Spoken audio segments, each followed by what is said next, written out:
I start by building Chase. This video is purely for entertainment and does not infringe on copyright or laws.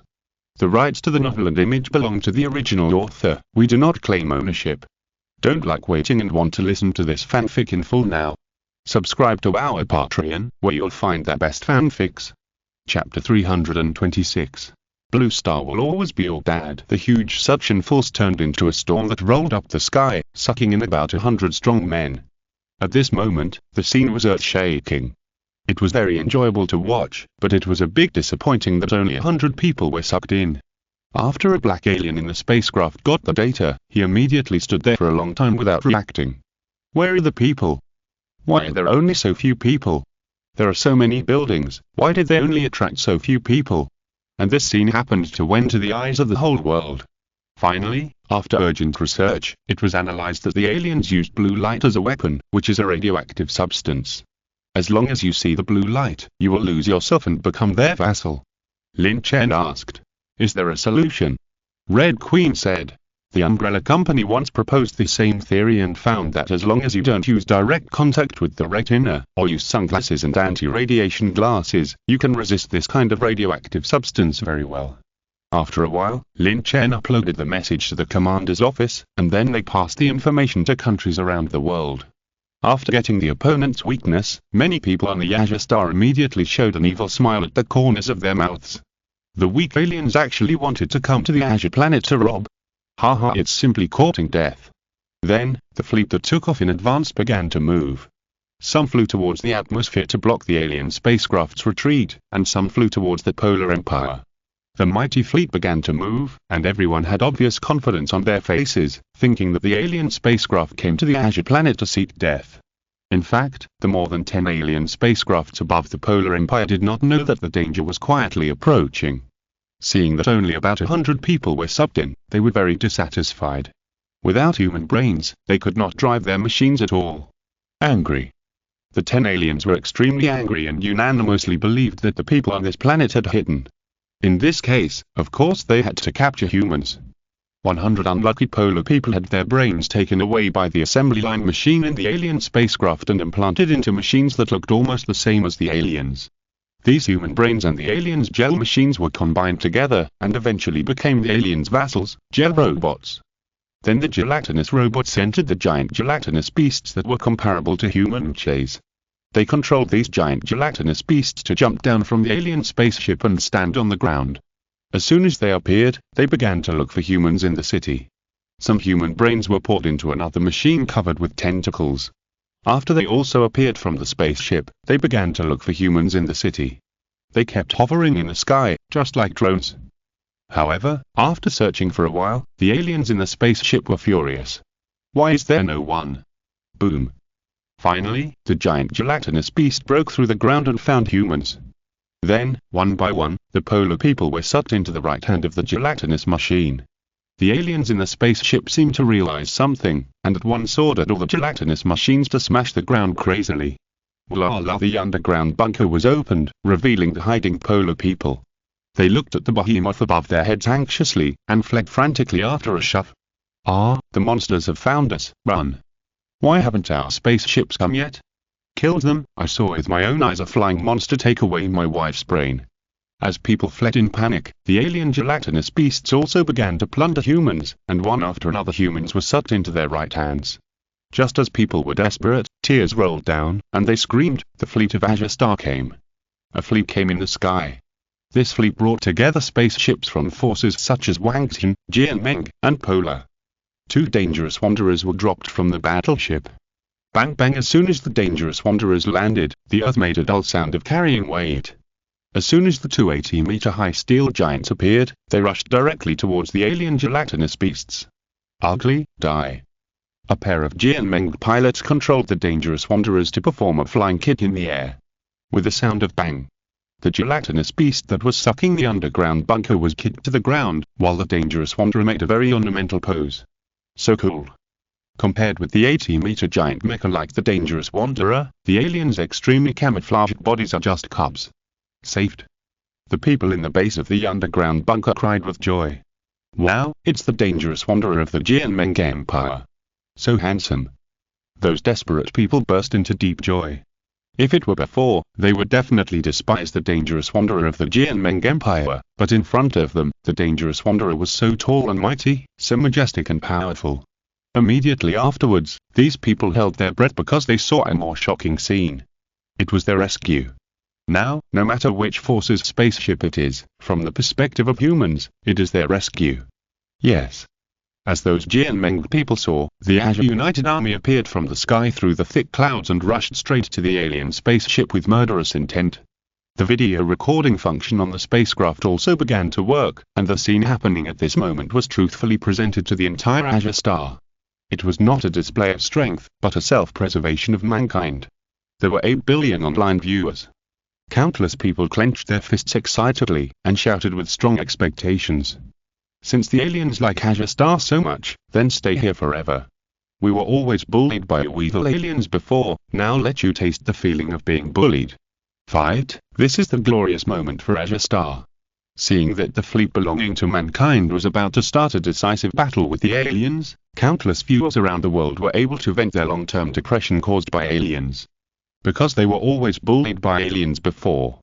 Now Azure Star has finally taken revenge, and the huge fleet will soon let those hateful aliens understand one thing. That is, Azure Star will always be your father. People excitedly followed the live broadcast closely, expecting the fleet to sweep more than 10 alien spaceships with a crushing momentum. At this time, the fleet's spaceships were also like this. They wanted to use the most violent artillery fire to let the aliens taste the attack from the blue planet. Open fire.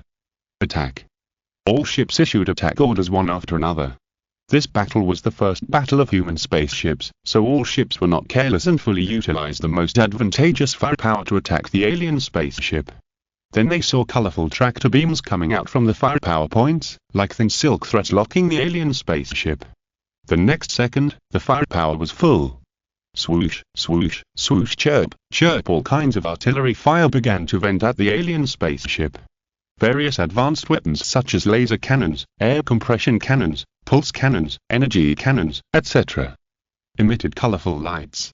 At this moment, such a fierce attack can be said to be shocking and a highlight moment that has never been seen in human history. The attacks from various ships gathered into colorful beams of light, and under the guidance of the tractor beams, they rushed towards the alien spaceship not far away above the Polar Empire. Chapter 327 The madness of racism was ignited by aliens. Boom boom. A violent explosion sounded. The energy that rushed into the sky immediately lit up a light that was more dazzling than the daylight, causing countless people to close their eyes subconsciously. At this moment, many people were anxiously waiting for the strong light to dissipate, because the issue that they were most concerned about was whether the alien spacecraft was destroyed.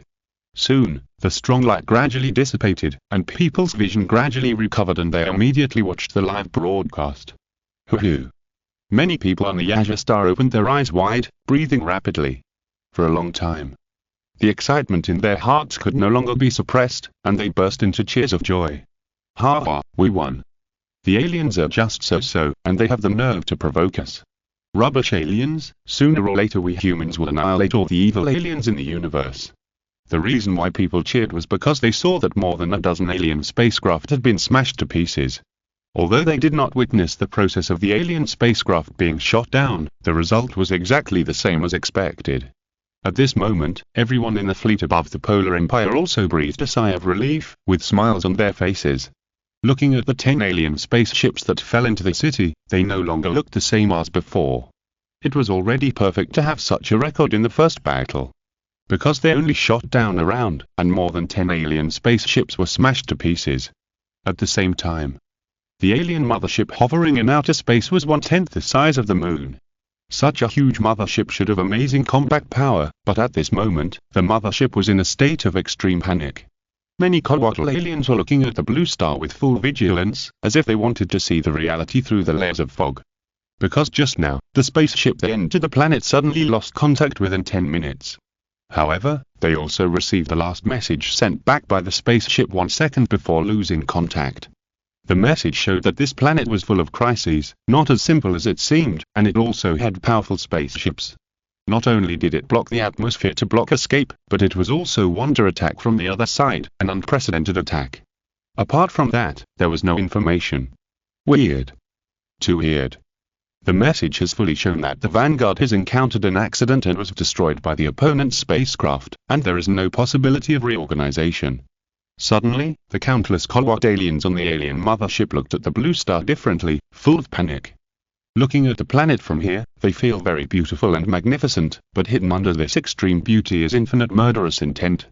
That planet obviously has such a powerful strength, but it has to pretend to be a low-tech illusion to lure the Vanguard into the planet, and then close the door to fight the dog. Damn, it turns out that humans are the most cunning race in the universe, no one else. Then, many Colwat aliens all looked at the position in the middle of the spacecraft, their captain, a godlike existence. We can't sit and wait for death anymore. That's right, turn on the engine and fly at full speed immediately. Captain, hurry up and pay attention. The Colwat aliens in the alien mothership offered suggestions one after another. After a long time, their gods and their captains communicated with them with unique information. Since the Vanguard has been destroyed, let's let the natives of this planet be proud for a while. When we grow stronger, we will come to avenge the Vanguard. Many Colwat aliens felt much more relaxed and said in unison, "Captain is wise."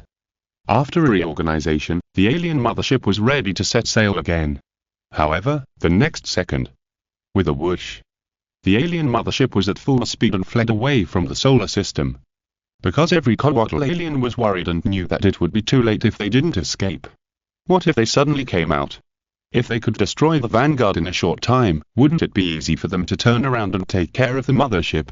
At this time, the Azure Star, the Azure United Army, did not fly out of space to chase and kill as the Colwat aliens guessed. Because they have more important things to do, or it is not too late to hunt them down after they have solved the important things. Countries around the world have joined the research on alien spacecraft, and people have found several real alien bodies.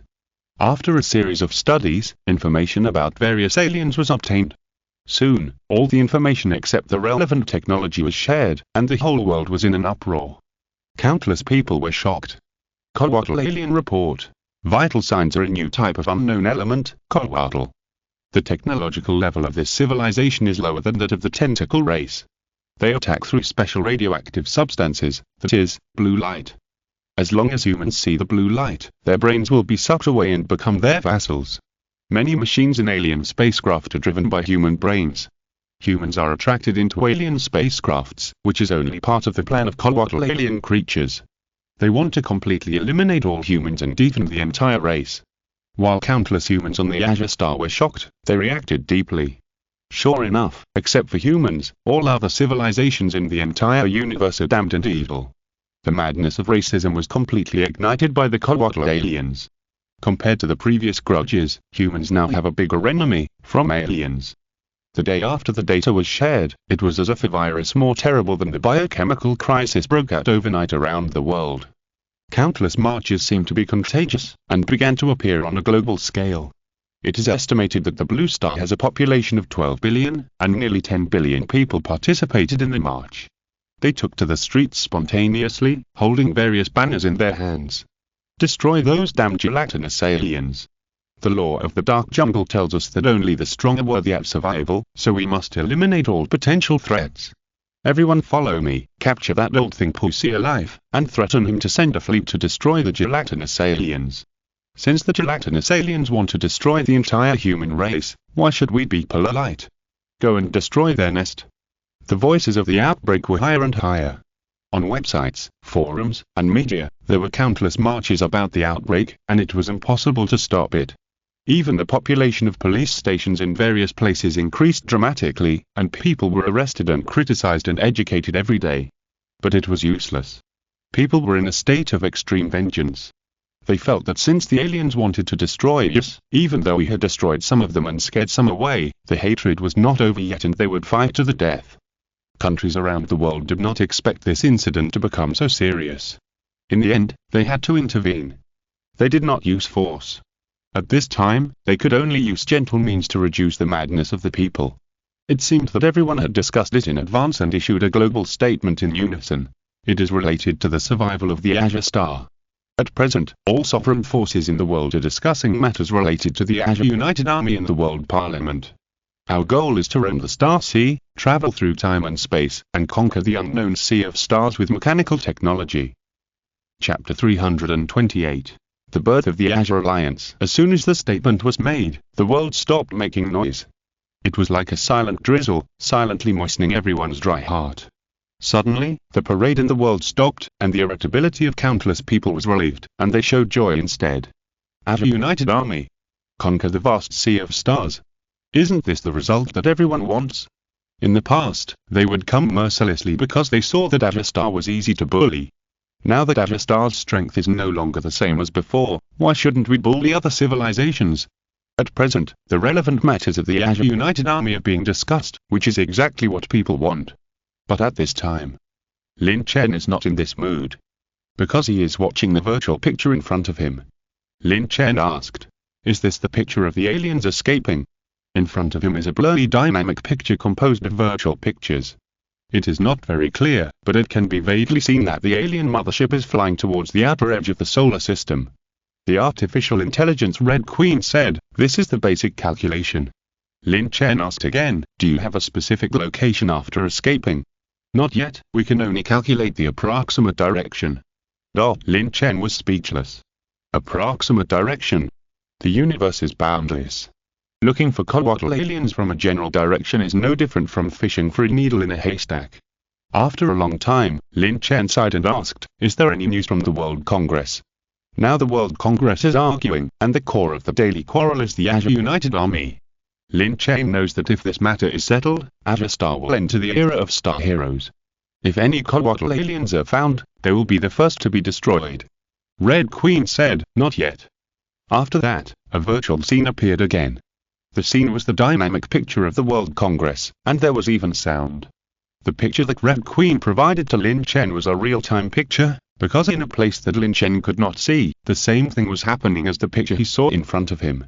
At the World Congress, the Blue United Army had been discussed for more than a week. Because it was related to the future of the Blue Star, no omissions were allowed in the discussion, so everyone at the meeting had thought it over carefully. First, they argued over the problem, and then everyone brainstormed. But Pussy didn't care about that.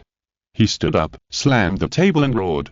The Jianmeng Empire is the global hegemon, so the command of the Blue United Army must be in the hands of the Jianmeng Empire. It was as if whoever's voice was in favor of whoever was in this meeting. As soon as he said this, he was immediately strongly protested by many people. Just them. If they were given the command, wouldn't their tails be raised to the sky, and they would show their strength every few days? No, absolutely not. Jiangmen Jiwan was furious. The old man Pussy clearly didn't take the Wangxi Empire seriously. Bullshit, according to your remarks, the command should be in the hands of our Wangxi Empire. After all, we have saved the world several times. It should be our polar empire. A stone stirs up 1,000 waves. Pussy ignited the flames of war, making the world parliament, which was once full of quarrels, even more lively. But only these three families are lively. Forces like them are not qualified to participate at all. The British Union was crippled by the mimic aliens, the Yin Kingdom was crippled by the Alien Alliance, and the Gakka Kingdom played itself to death. At present, it seems that only the three forces of Wangxin, Polar, and Jianmeng are left in the world. Not only have they not declined, but they are changing with each passing day like a rocket. They slammed the table and threw dirty water at each other. In the end, no one could do anything to each other, so they had to discuss calmly again. It lasted for another week before the plan of the Azure United Army was completely formulated. This was the final joint statement made by some small forces at the World Congress. "I don't care about you so much, we have only one request, that the Azure Star be peaceful and safe. No matter how advanced the war you fight, the safety of the Azure Star must be the primary premise." Everyone nodded. The Azure Star is everyone's home. Secretary General Laszkolola stood up and announced, "The Azure United Army has been established." There was no ceremony for its establishment. The reason why there was no ceremony for its establishment was that everyone was still developing on their own, but they agreed on something, such as if they were in trouble in space, they could call on the nearest fleet of the Azure Star to provide support and protection, etc. So they were collectively called the Azure United Army. All this is for mankind to enter the space age and expand its territory. After a while, the meeting entered the final formal stage, and a huge screen appeared with 5 big words: Azure United Army. Everyone at the meeting stood up immediately, looking at the 5 big words of the Azure United Army, and swore together. Let's create the future of the Azure Star together, and create the future of mankind together. The purpose of the Azure United Army is that we will support each other and conquer the Sea of Stars. This day is not only a day for the Azure United Army, but also a day for all mankind. That night, media from various countries began to broadcast the grand moment of the World Conference. The reporter appeared in front of the camera and said calmly, "This station reports that after half a month of consultation, the Azure United Army has been established. Let's see what happened next." The camera turned and the scene of the World Conference appeared. Of course, it was impossible to broadcast the scene of the quarrel, which was too damaging to the image. It only broadcast the scene of the anti-leaders of various countries swearing an oath together.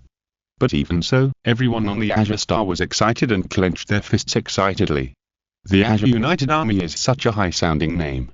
Conquer the Sea of Stars, and humans will be the masters of the universe. We should have done this a long time ago. Why should we only focus on the open and secret struggles on a small Azure Star? Isn't it better for everyone to work together and focus on the outer space? Kill, destroy all non-human civilizations for me. People all over the world were excited. This is definitely the most glorious moment in human history, which will represent that humans will become the masters of the universe from now on. And it is precisely because of the emergence of the Azure United Army that people's racism has been successfully pushed to an unprecedented height. Later, as time went by, the heat of the world slowed down. However, the development between countries has not slowed down.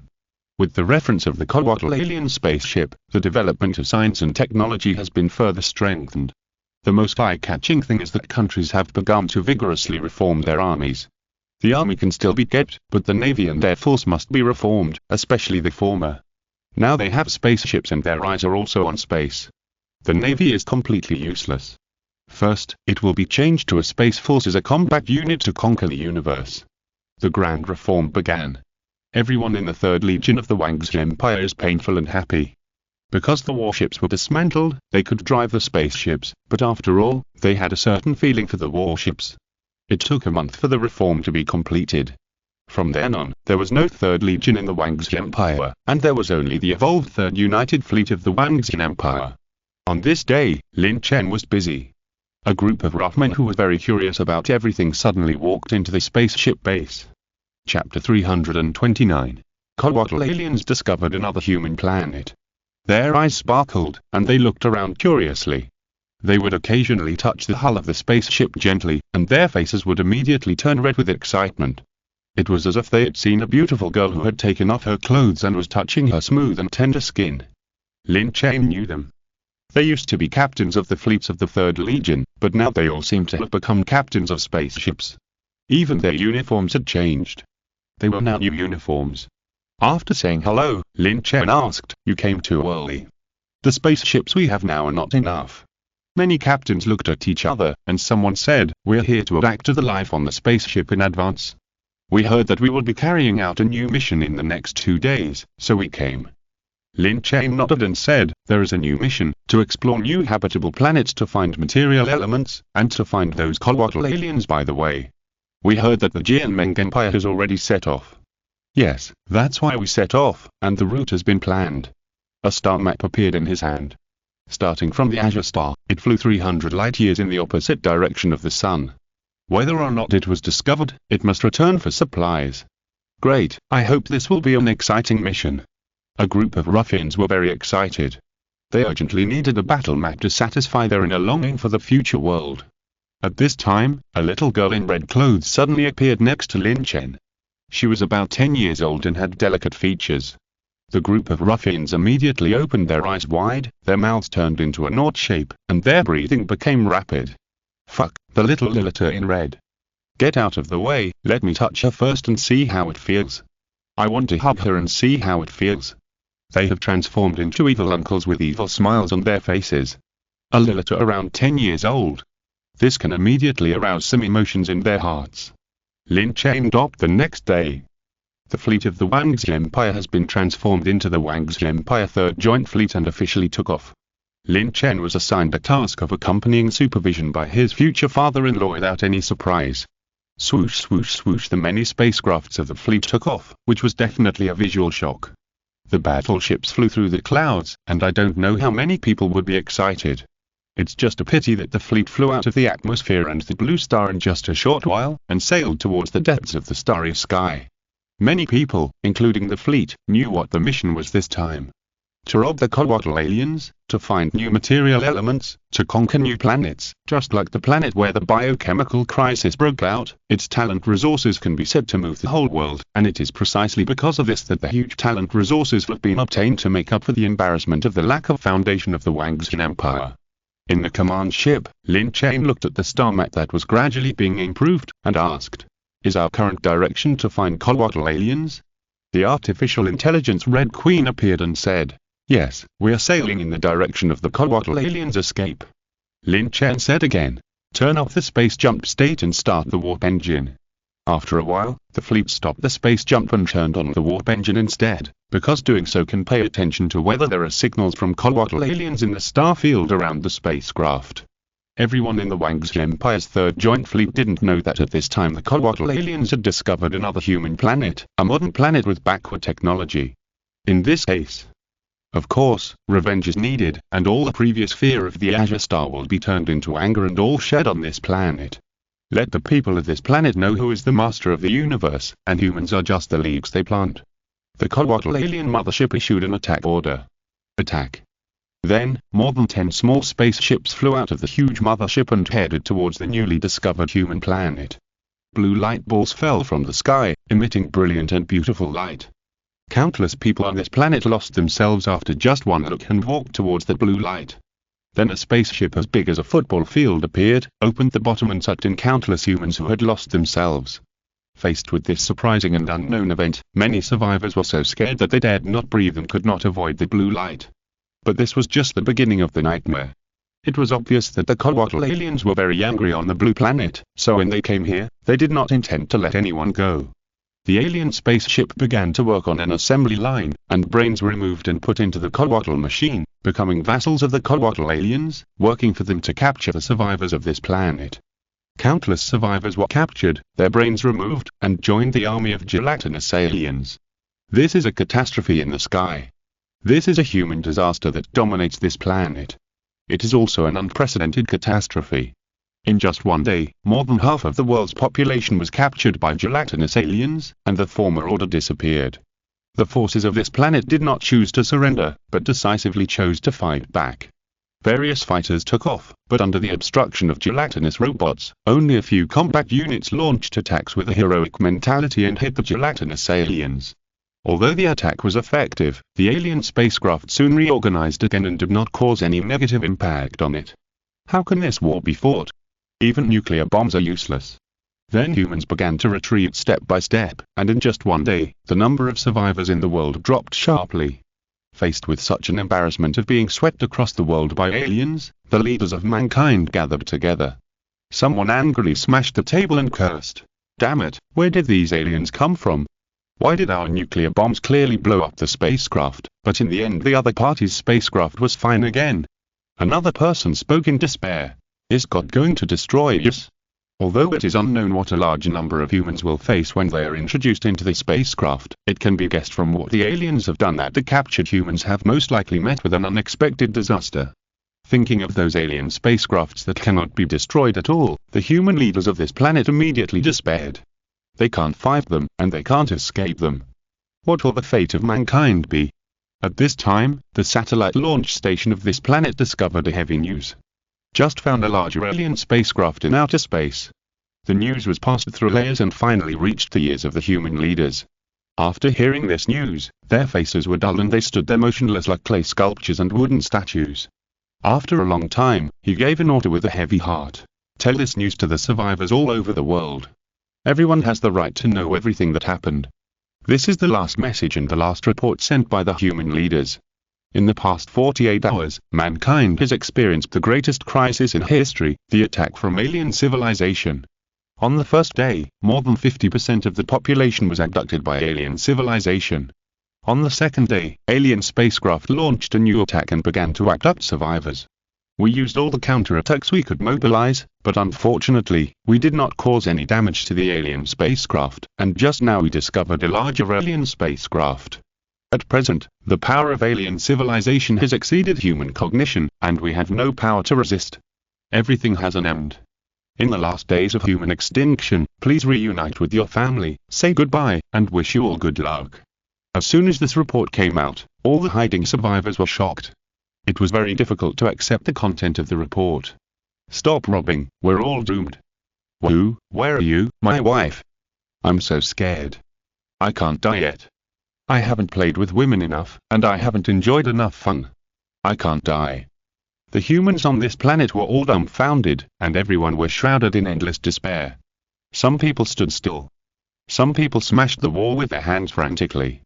Some people shouted unwillingly. But soon, the number of survivors was still decreasing sharply because they were abducted by the vassals of the ruthless gelatinous aliens. There was no suspense about the extinction of the creatures on this planet, and the extinction of the race was just a matter of time. But at this time, in the depths of the distant universe, a fleet from the Wangxi Empire was sailing in the vast starry sky.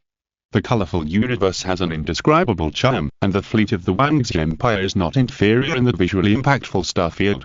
The considerable number of spaceships is enough to make everyone sigh. In the command ship, the huge figure of Red Queen was running the fleet on the screen. Suddenly, the screen jumped, as if something had happened. After a while, Red Queen appeared beside Lin Chen in a virtual state. Professor Lin, a strong signal has been found. From various analyses, it is 70% similar to the Coatl alien spacecraft. Lin Chen asked, "Where?" "A star field around 156 light-years away."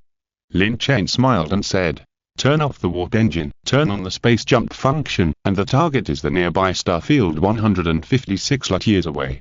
Chapter 330 is that a fleet of rabbits. Swoosh, swoosh, swoosh. The fleet of the Wangxi Empire was extremely fast. One warship after another flew across the sky and disappeared at an extreme speed, all of them activating the space jump function. At the moment, it was a pleasant surprise to be able to get the message of the Coatl aliens. Since they had collided with each other, then judging from their plans and what they had done, this civilization should not be kept. In any case, the Coatl aliens have become a potential threat to the humans of the Azure Star. Although their strength is not as good as that of the Azure Star at present, even if the other party did not do anything to the Azure Star, according to their plans, this race should be eradicated. After a long time, the fleet of the Wangxi Empire reached the star field near 156 light-years. This is a dead star field. The Wangxi Empire had previously conducted a survey through the Hubble telescope and concluded that this star field did not have any habitable zone. However, after arriving, Lin Chen and others found that they were wrong. This dead star field is not without a habitable zone, but there is a different world, passing through a huge gas planet. Everyone's eyes lit up. A habitable planet came into view. It turned out that the reason why the Wangxi Empire did not discover it was because it was blocked by a huge gaseous planet. This habitable planet is definitely suitable for living creatures. And Lin Chen also noticed that there was a familiar big guy in the orbit of the planet. It was the mothership of the Coatl aliens. It was almost the same as the alien spaceship except for the size. Judging from the situation, the Coatl aliens escaped here. It is not difficult to guess that they should use the same tactics as the Azure Star, sending alien spaceships to enter the planet first. As for what they are doing, it goes without saying.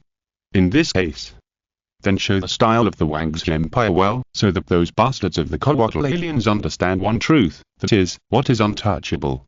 Since you want to go to the Azure Star to make trouble, you must be prepared for the tragic ending.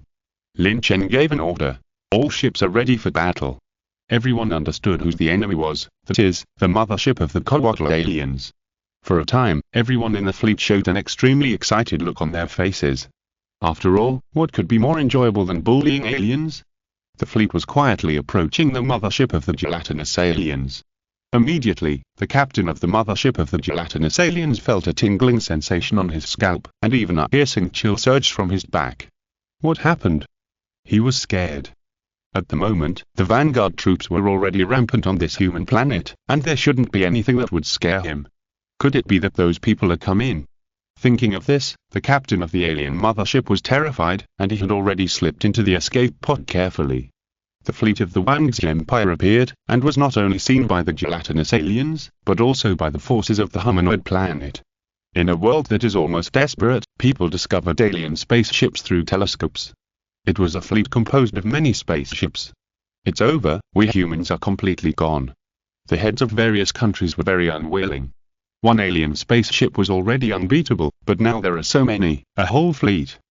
To put it bluntly, their planets are not enough for the other side to swipe. A leader of a force analyzed. No, that fleet seems to be another group of people. The spaceship has rabbits printed on it. Could it be that the creatures on a certain planet are rabbits, a fleet of rabbits? With this, it seems that despair has been reduced a lot. Now that the other party is not in the same group, maybe things will turn around. For a time, countless people, including the leaders of this planet, were praying that the rabbits were attacking the alien mothership. I hoped so. It would be better if it was humans from other planets. Although such a thing is impossible, I hope that it is humans who save us, not a group of random-looking beasts. Many leaders whispered this. Because the emergence of an advanced civilization will give priority to attacking rather than communicating, just like the aliens who are constantly kidnapping humans on the planet, so they would rather the newly emerging space fleet be a human civilization than a beast civilization. After all, as human beings, everyone has natural similarities. After a while, the human leaders of this planet found that things seemed to have really taken a turn for the better.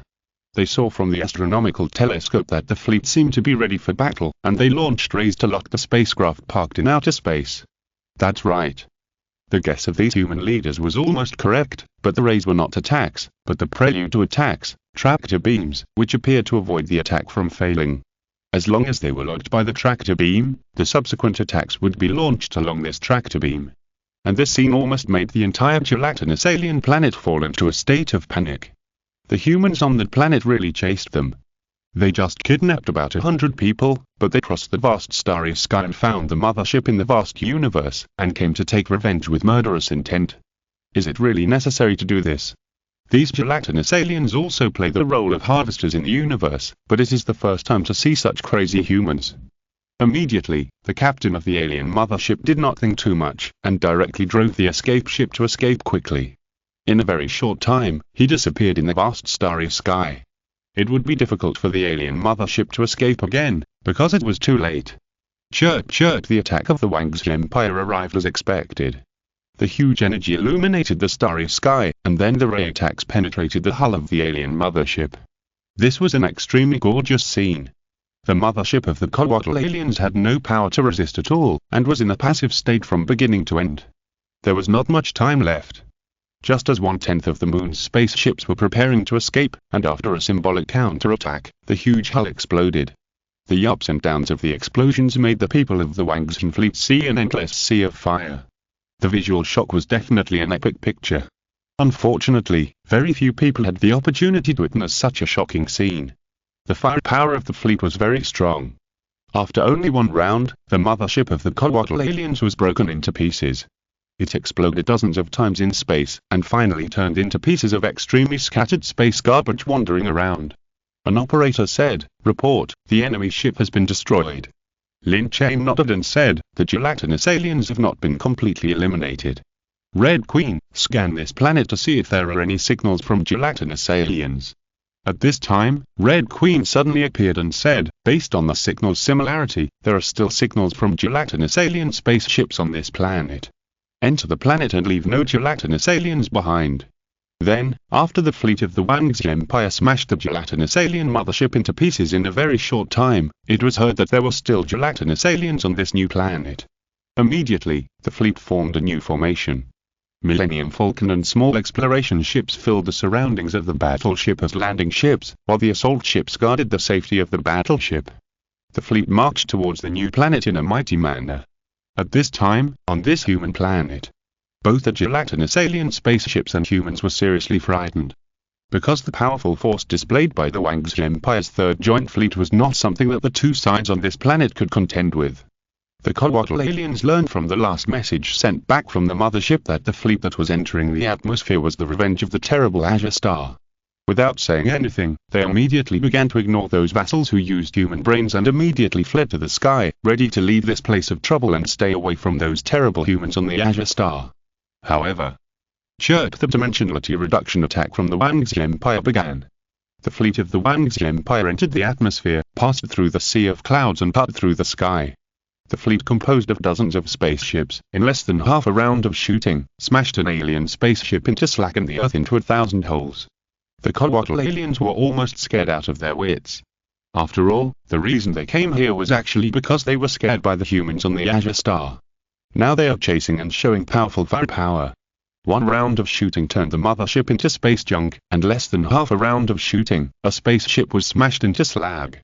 How can they fight? As a last resort, the Coatl aliens had to flee separately, so that the chance of survival would be greater. Swoosh, swoosh, swoosh.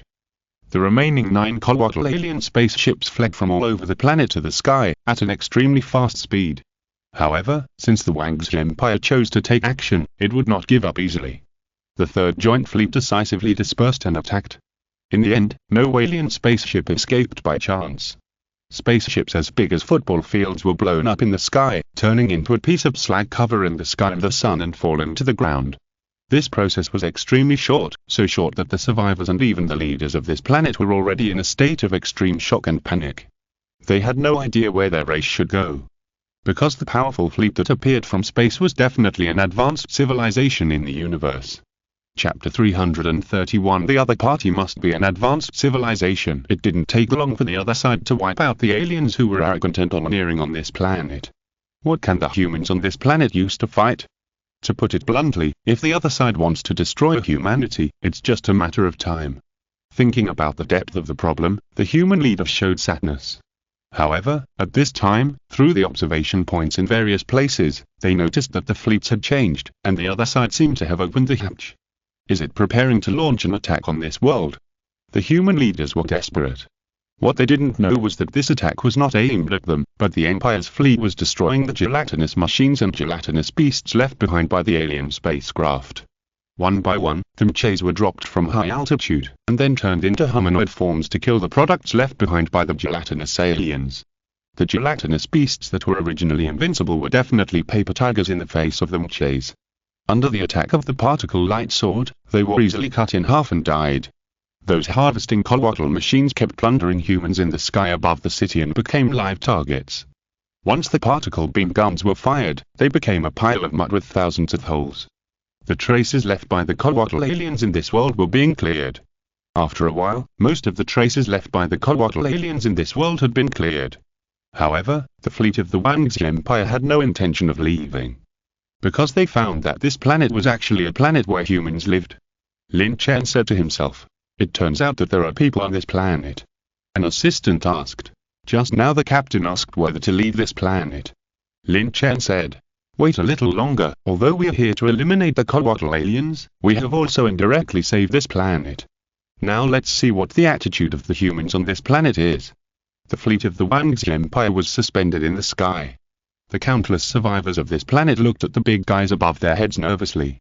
The other party eliminated the aliens, but they didn't know what the purpose was. However, although the survivors did not know what the purpose of the fleet in the sky was, the leaders of this world found some clues. Originally, the human leaders of this world had concluded that the other party came from an advanced civilization since they saw the appearance of the Mecha, but they found something surprising. Just as the Mecha kept changing its form, they seemed to have discovered something big. Human. It was actually human. The Mecha seemed to be driven by humans. Doesn't it mean that this fleet from an advanced civilization is the same race as us? The human leaders of this planet were overjoyed, and then immediately began to arrange to express friendly expressions to the other party. After the gelatinous aliens were eliminated, the humans of this world were able to breathe. At a certain airport, some survivors received orders to take cameras to do their previous work again and broadcast light to the world.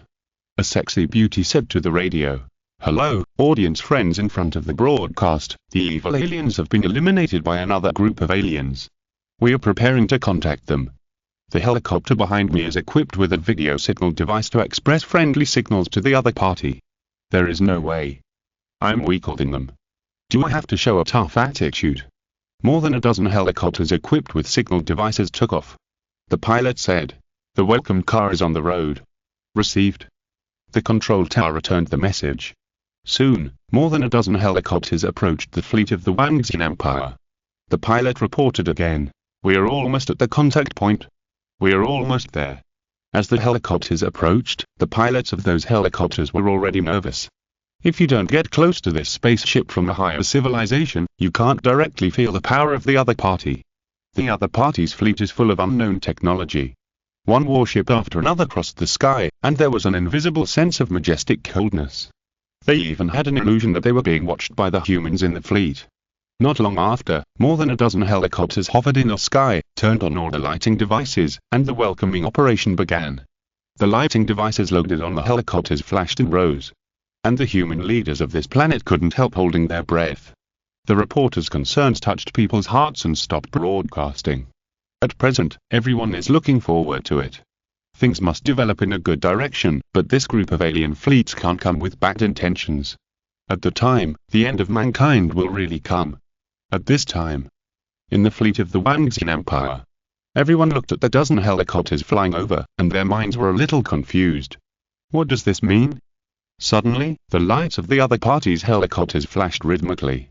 Lin Chen was stunned for a moment and said to himself, "This seems to be a way of saying hello." The group of future RAF captains also agreed. "I feel the same. Is this the most easy to understand way to welcome guests?" Everyone generally agreed with this statement. They looked at Lin Chen, and the general meaning was to say what we should do. Lin Chen said, "Now the other party is saying hello to us, don't you want to go out and show off your power?" A group of people's breathing was rapid. Showing off in front of a group of technological or backward natives, this thought makes people feel very excited. After a while, the Empire's fleet took action. This scene immediately made the humans on this planet nervous for a long time. However, the next second, only the fleet's exploration aircraft appeared to explore whether this planet really reached the indicator that protective clothing could be removed. After finally showing that everything was normal, the hatch under the battleship opened. Countless survivors below looked at the spaceship above their heads and exclaimed, "It's open." The crowd was boiling. Their leaders immediately rushed here, and even the leaders of the world immediately set off, all rushing here. At least from the current point of view, this human from a high-level civilization has no intention of taking action. The fleet's elevator shaft slowly descended, and some captains who were once the 3rd Legion landed on the ground under the escort of soldiers. For his own safety, Lin Chen did not go down, at least those captains would never get off the spaceship without knowing whether it was safe. He has been observing the planet from the inside of the battleship, and sent 2 small exploration spaceships to explore the quality of various parts of the planet and look for new material elements. At this time, a group of troops rushed to the ground and began to control. Several human leaders appeared, excitedly looking up at the top of their heads, looking up at the humans of high-level civilization. After a while, the elevator shaft of the battleship reached the ground. Several captains and more than a dozen Wangxian warriors set foot on the land of this new planet. The leaders of the planet were middle-aged men. They walked over excitedly, putting themselves in a very humble position. When they came closer, they smiled excitedly and said, "Welcome, friends from afar, please lend a hand to help us through the disaster." After that, they were stunned, as if they had forgotten something important. They had never come into contact with aliens, and they only recently realized that there were other creatures in the universe. Although the humans in front of them belonged to the same ethnic group, they were from other advanced civilizations after all. What if they couldn't communicate in the same language? Chapter 332. Advanced civilizations often strike priority communication, the captain of a Wangxian empire explained. "We can understand what you are saying. It's great that we can communicate without any obstacles." Several leaders were overjoyed. It is best to be able to communicate easily, because for an advanced civilization, it is often because of the obstacles between communication, so the secondary attack will take precedence over communication. At present, since we can communicate, we can try to avoid the dimensionality reduction attack from advanced civilizations. The captains explained that because of the structure of human beings, the basic characteristics of human beings are structured, so there are only a few languages, even humans from other planets can basically communicate without any obstacles. Even so, several human leaders on this planet are still grateful. Anyway, I still have to thank you. Without you, this planet would have suffered a devastating blow. Thank you so much. Please accept the highest friendship of our planet. Thank you for not being able to bear to see this planet being attacked by evil aliens and for being able to lend a helping hand to us. Without your help, we would have been slaughtered by aliens. After all, if it weren't for this human from a high-level civilization, I'm afraid the humans on this planet would have been extinct. Secondly, the civilizations between the two are no longer at the same level, so it's completely reasonable to put yourself in a lower position. The captains of the Wangxian Empire were already embarrassed. What's the righteousness of lending a helping hand? What's the heartlessness of seeing them being slaughtered? Is it really as high-sounding as the other party said? Why do I feel like I don't know anything at all? In the end, Lin Chen couldn't bear to watch it in the battleship, and said to Red Queen, "Contact Alice and ask her to go down." After a while, the heroic Alice came to the ground. This blonde beauty is very different from Wang Xinren, but Wang Xin warriors all know this security guard who is responsible for supervising the safe operation of artificial intelligence. Her appearance immediately attracted the attention of many people. But Alice took a cigarette from her pocket without panic, lit it, took a deep puff, blew a smoke ring and asked, "What did you just say to thank us?" Everyone was puzzled as to why a woman popped out, but they still said everything. "Thank you for extending a helping hand when we encountered an unprecedented crisis and helping us eliminate the evil aliens because we are all of the same race." After that, several human leaders recalled it. The planet was attacked by evil aliens. When it was in danger, an advanced civilization discovered what happened here and couldn't bear the plight of humans, so they helped. This is right, the logic is clear. Alice said with a proud look on her face, "You may have misunderstood. Those Colward aliens went to our blue planet to cause damage before, but we scared them away. They just happened to come to space to perform a mission recently, and found those Colward aliens, so they cleaned them up by the way." This the leaders stood there dumbfounded. It turned out that they and others had always been clowns. Why couldn't bear to see humans being slaughtered and then lend a hand to help? In fact, the real situation was just a coincidence. Those evil aliens wanted to destroy advanced civilizations before, but they were scared away. But can this matter be so simple? Of course not. They were traveling through the vast universe to perform tasks, but they just found those evil aliens by the way, so they destroyed them. However, this also indirectly confirms the strength of this group of humans. There must be a powerful advanced civilization behind them. At least they can travel through the universe and easily destroy aliens. How about this planet? Maybe even if it develops for another 500 years, it will never reach such a level of civilization. For a while, the human leaders of this planet forced a smile on their faces. Even if what the other party said made them embarrassed, they were not completely annoyed, because the strength shown by the other party was very strong. So strong that even if the other party made some very excessive demands, they had to bite the bullet and complete them. Soon, this world was ready to start restoring its former order. After all, the evil aliens had been eliminated. Although the population was directly reduced by half, even so, there were still many humans on this planet. Fortunately, the gelatinous aliens only captured humans and did not wantonly destroy the buildings of this world, otherwise this world would have become a ruin. The question of how this world should develop in the future was not considered by the fleet of the Wangxian Empire. The next day, this world once again restored its former order and life. Shops opened, factories opened, and the unprecedentedly prosperous world once again presented a prosperous atmosphere. Most people did not know that an unprecedented grand banquet was being held. This was a banquet that included the leaders of the world. Such a luxurious lineup is the first time in history. After all, this is a contact with an extremely powerful advanced civilization, and it must be taken seriously and not be sloppy. And the city is full of police and army. If you see any suspicious person, arrest him immediately. Don't make any mistakes at this critical moment. The banquet is about to start. Although the Wangxi Empire has not arrived yet, all the high-level officials in the world are already here, and no one dares to have any dissatisfaction. Because mutual respect is based on the premise of equal strength. If you want to gain the respect of the other party, you must first have strength. Unfortunately, the strength of this planet is not taken seriously by the other party. You must know that even if a high-level civilization does not care about the life and death of a low-level civilization, the reason why they agreed to the request for the banquet is completely out of the face of everyone being human. If it were another race, they would have given priority to attack. So if you don't know what's good for you, will you still give this face? A black guy walked into the banquet with a group of senior officials. At the moment, the power of the Wangxi Empire has not arrived yet, and everyone is not nervous. They seized this rare opportunity to communicate quickly. A group of leaders immediately surrounded him. If it were in the past, this would never happen, but because of the appearance of the Wangxi Empire, the natives of this planet subconsciously hugged each other tightly. Many people began to greet the black guy. "Hello, long time no see, I heard that you had contact with those aliens yesterday."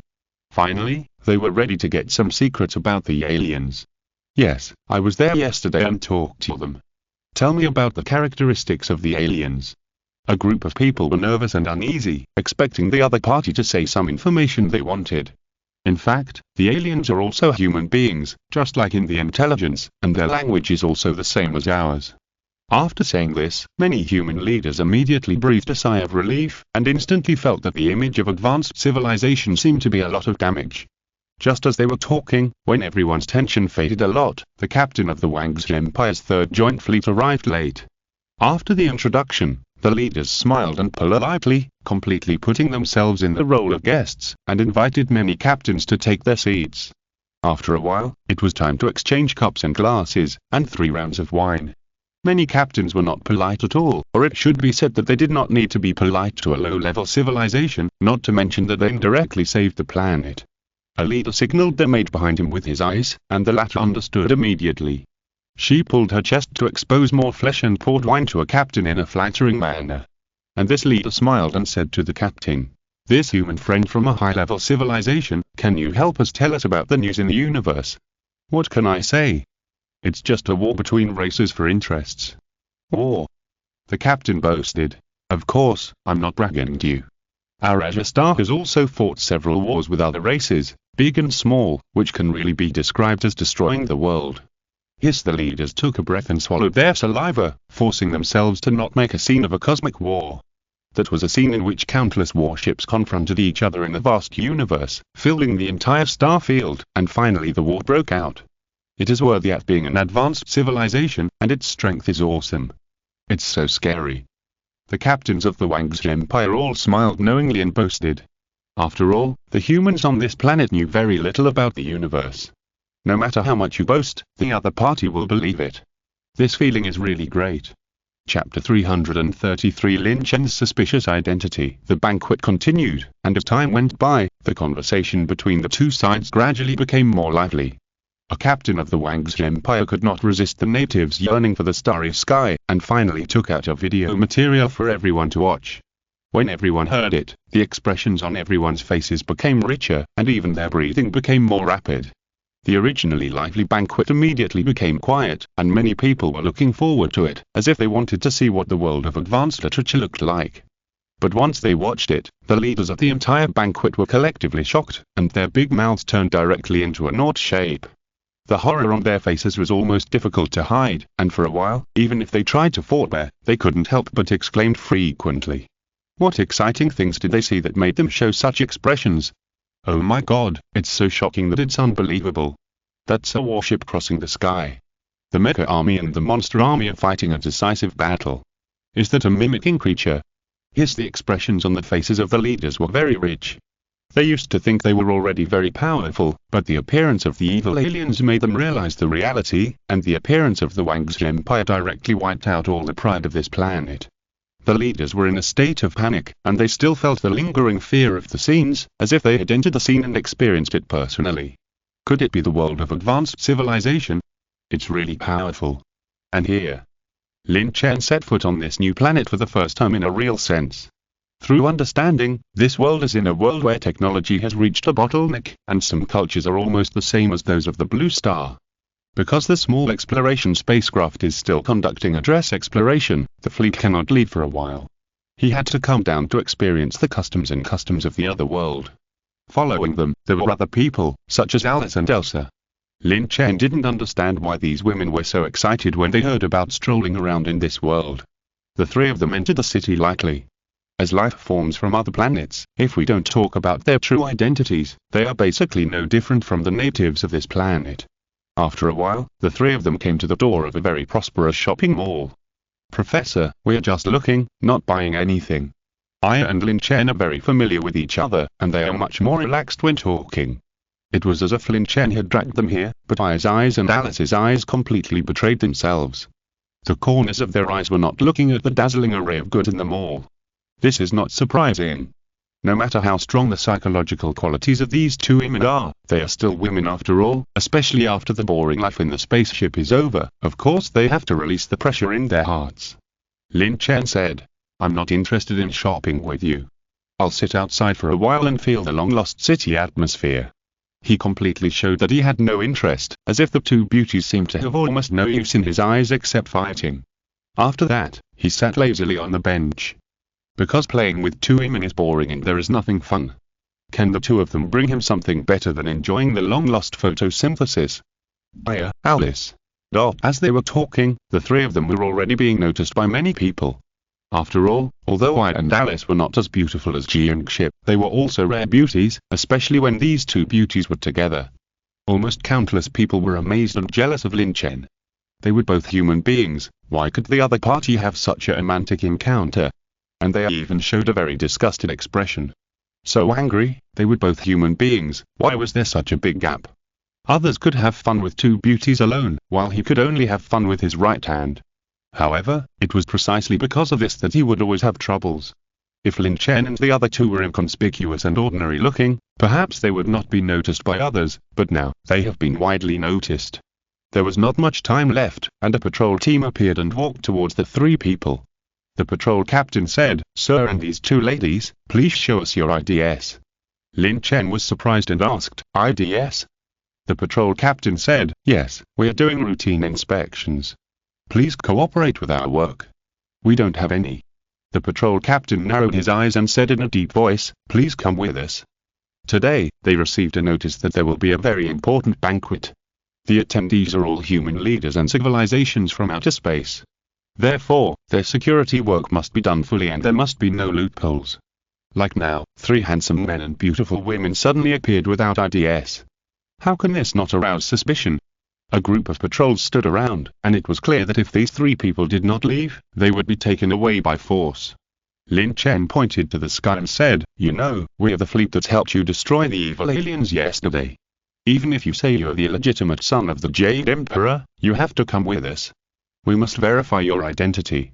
The patrol teammates obviously did not believe it. It is true that they helped them destroy the fleet of evil aliens, but these three people could not be them. Absolutely impossible. It was like walking on the street and a middle-aged man claiming to be Qin Shuang asked you to give him money. It was absurd. Time was running out. Seeing that these three handsome men and beautiful women were not cooperating, the patrol team had to take them away by force. The identities of these three people were suspicious. At least they would not be released again before their identities were clarified. Feeling the other party's ill intentions, Lin Chen did not make any moves, but Alice and Aya, who had sharp combat instincts, had already touched their right hands to their waists. This familiar and standard action of pulling out guns almost made the patrol team's scalp numb. They realized that the identities of these three people were definitely problematic, and they were suspected of carrying guns, which were absolutely controlled weapons. It was no longer important what they came here for. The important thing was that these three people had no identity documents and were suspected of carrying guns. The patrol team immediately retreated, and a team member hurriedly reminded, "Captain, the three of them have guns. Quick, marshal law the whole street, and ask the nearby patrol team for support." The hair on their backs stood up. They dared not even breathe. Today is a very important day. Not only are the leaders of mankind gathered together, but also that force from the space fleet. If things go wrong, the fleet from outer space may cause trouble. For example, can we suspect that the leaders of this planet want to harm the people from the space fleet, inviting them to a banquet in the name of inviting them to the banquet, but then shooting them after the banquet? Something big is about to happen. Cold sweat is falling on the faces of everyone in the patrol team. Time is running out. The crowd on the entire street is evacuated, more patrols are gathering here, and even the army is coming with tanks. Such a large-scale mobilization is just because there can be no mistakes today. Otherwise, this planet will usher in a more severe disaster. For a while, at least hundreds of pistols, rifles, and sniper rifles were pointed at Lin Chen and the other two. Alice and Aya instinctively used their bodies to protect the vital parts of Lin Chen's body almost immediately. "Alice, move your butt, it's on my face." Lin Chen took a deep breath and spoke with dissatisfaction. Then he turned on the communicator on his wrist and called the air fleet directly. Immediately, a Millennium Falcon received the order and entered the atmosphere from the planet's orbit, flying quickly according to Lin Chen's coordinates. The time was wrong. During the confrontation between the two sides, a Millennium Falcon broke through the clouds and appeared dozens of meters above Lin Chen's head. Now, the patrol team, including the army of this planet, was completely stupid. Because they seemed to have gotten into trouble. If you're listening to this novel on a channel other than Fanfic World, it means they downloaded and uploaded it without effort. We cordially invite you to visit our channel, Fanfic Novel, as there you'll find the original version of this story and you can explore many other novels of various genres. We're waiting for you to immerse yourself in a world of incredible novels. Chapter 334 Hollow Sea Ruby is nothing. Everyone looked at the spaceship above their heads. They couldn't help swallowing their saliva. If something went wrong, it might lead to unimaginable consequences. They hated the group of people above. What do you mean there is an important banquet today, and those people from the outer space fleet will attend, so the whole city is under martial law? There are obviously people from the fleet here. The result is a misunderstanding because of the martial law. Damn it. The news soon spread to the banquets held by the human leaders in this world. A captain of the Wang's Empire stood up calmly, as if he had something important to say. The banquet suddenly became quiet, and the leaders immediately looked over. They were nervous and expectant. Everyone, our commander is surrounded by your patrol team in the city. After saying this, the smiles on everyone's faces at the banquet disappeared, and then there was a sound of bowls, chopsticks and cups falling. Some even fell directly to the ground. Then the banquet hall became quiet. Even the maids who served tea and water held their breath, lowered their heads in fear, stared at the floor, but did not dare to make any moves. It seemed like a big deal. The commander of a high-level civilization's space fleet was surrounded by patrols and was about to be arrested. Who did this? He was so bold. Did he want to play with all the human beings in the world? At this time, a bodyguard leader ran in a panic and shouted, "It's bad. Something big is going to happen." The leaders covered their faces. Needless to say, they knew what happened. What else could be bigger than arresting the commander of a high-level civilization fleet? After a while, a very dramatic scene happened in the city. The leaders of the world came out together, and this luxurious lineup shocked everyone. Time was very fast, and hundreds of leaders came to the place where the accident happened according to the location. At this time, the patrols were already scared and didn't know whether to leave or stay. They could only wait for orders from above. Now that the leaders have come, they feel relieved. More than 100 leaders didn't even glance at the patrols. They lined up neatly and said to Lin Chen and the other two respectfully, "Sorry, this gentleman and these two ladies, it's our fault. We didn't do it well enough." The residents around the streets or those hiding in the malls had their mouths turned into naught shapes. This kind of thing absolutely shocked everyone. The leaders of the world gathered together and apologized to three handsome men and beautiful women. Immediately, some young and beautiful women's eyes suddenly lit up and licked their lips, as if Lin Chen had become their favorite delicacy. If it was really possible, wouldn't it be possible to reach the peak of life by sleeping with that young man for one night? The patrols lowered their heads one by one, like children who had done something wrong, not daring to breathe. The weapons that were originally deterrent in their hands seemed to be hot, and they wanted to throw them all on the ground to show that they had nothing to do with them. "I'm sorry, it's our fault. Please forgive us." The leaders of this world didn't care about their face at all. They didn't care about the impact of doing this in public. They just kept bowing. After apologizing, Lin Chen was not a cold-blooded person. It was enough for the other leader to apologize in public. What else? Because of a small misunderstanding, all the humans in this world were wiped out? What a joke. Of course, this is the same ethnic group. If it were another race, it would be hard to say. Lin Chen said, "Okay, since it's a misunderstanding, let's just forget it." More than 100 human leaders breathed a sigh of relief, although they were almost kneeling to save the world from disaster. But it was completely worth it. After all, the weak never have dignity. Facing a high-level civilization that dominates the life and death of an entire planet, the face of a low-level civilization is just a joke. Then, Lin Chen changed the subject and said, "But..." The hearts of the leaders were tied together again. Lin Chen said, "My two companions are too depressed to stay in the spaceship, so they are going to go shopping. Buying things is a problem, and I am sitting here to feel the long-lost atmosphere, so you understand." Understand? The leaders understood immediately. It's nothing more than two beauties shopping. Their commander wants to feel the atmosphere of the city. Arrange immediately. After some arrangements, a group of female bodyguards appeared immediately. They will protect Elsa and Alice from entering the mall to shop. It is completely a domineering behavior. No matter what the other party means, as long as they see something, they will take it all away. A leader asked, "Are you satisfied with this?" Lin Chen nodded. The leaders breathed a sigh of relief, but how could this matter end like this? Called all the patrol captains and said loudly, "Starting tomorrow, all patrol teams will be confined for 1 year." A week later, 2 small exploration spacecraft returned. During this period, they explored more than 80% of the environment of this planet. Today is the day for reporting. Hearing the results of the exploration of this world by advanced civilization today, a group of human leaders came again. And for the first time, they took turns to went to the small exploration spacecraft. They also wanted to hear urgently what secrets this world had not yet discovered. Is this the interior of the spacecraft? It is indeed sophisticated. If only we had a spacecraft like this. Buy it, we must buy it, and we must buy one at all costs. The leaders whispered. At this time, 2 researchers wiped a data hard disk into the database of the spacecraft. One of them said regretfully, "Professor, unfortunately, this planet is only suitable for living, and we have not discovered any new material elements." Lin Chen nodded and said, "Red Queen." Suddenly, a virtual artificial intelligence appeared. The appearance of Red Queen was a little girl about 10 years old wearing red clothes. Red Queen said, "This planet has a 95% similarity with the Azure Star, and no new elements have been found." And also presented Lin Chen with a dynamic picture. Report on the ocean, land, etc. But unfortunately, no new elements have been found, let alone a super energy material like the fairy vine. Lin Chen showed regret, and several researchers also showed regret. At one point, they even doubted whether there were new material elements in the universe.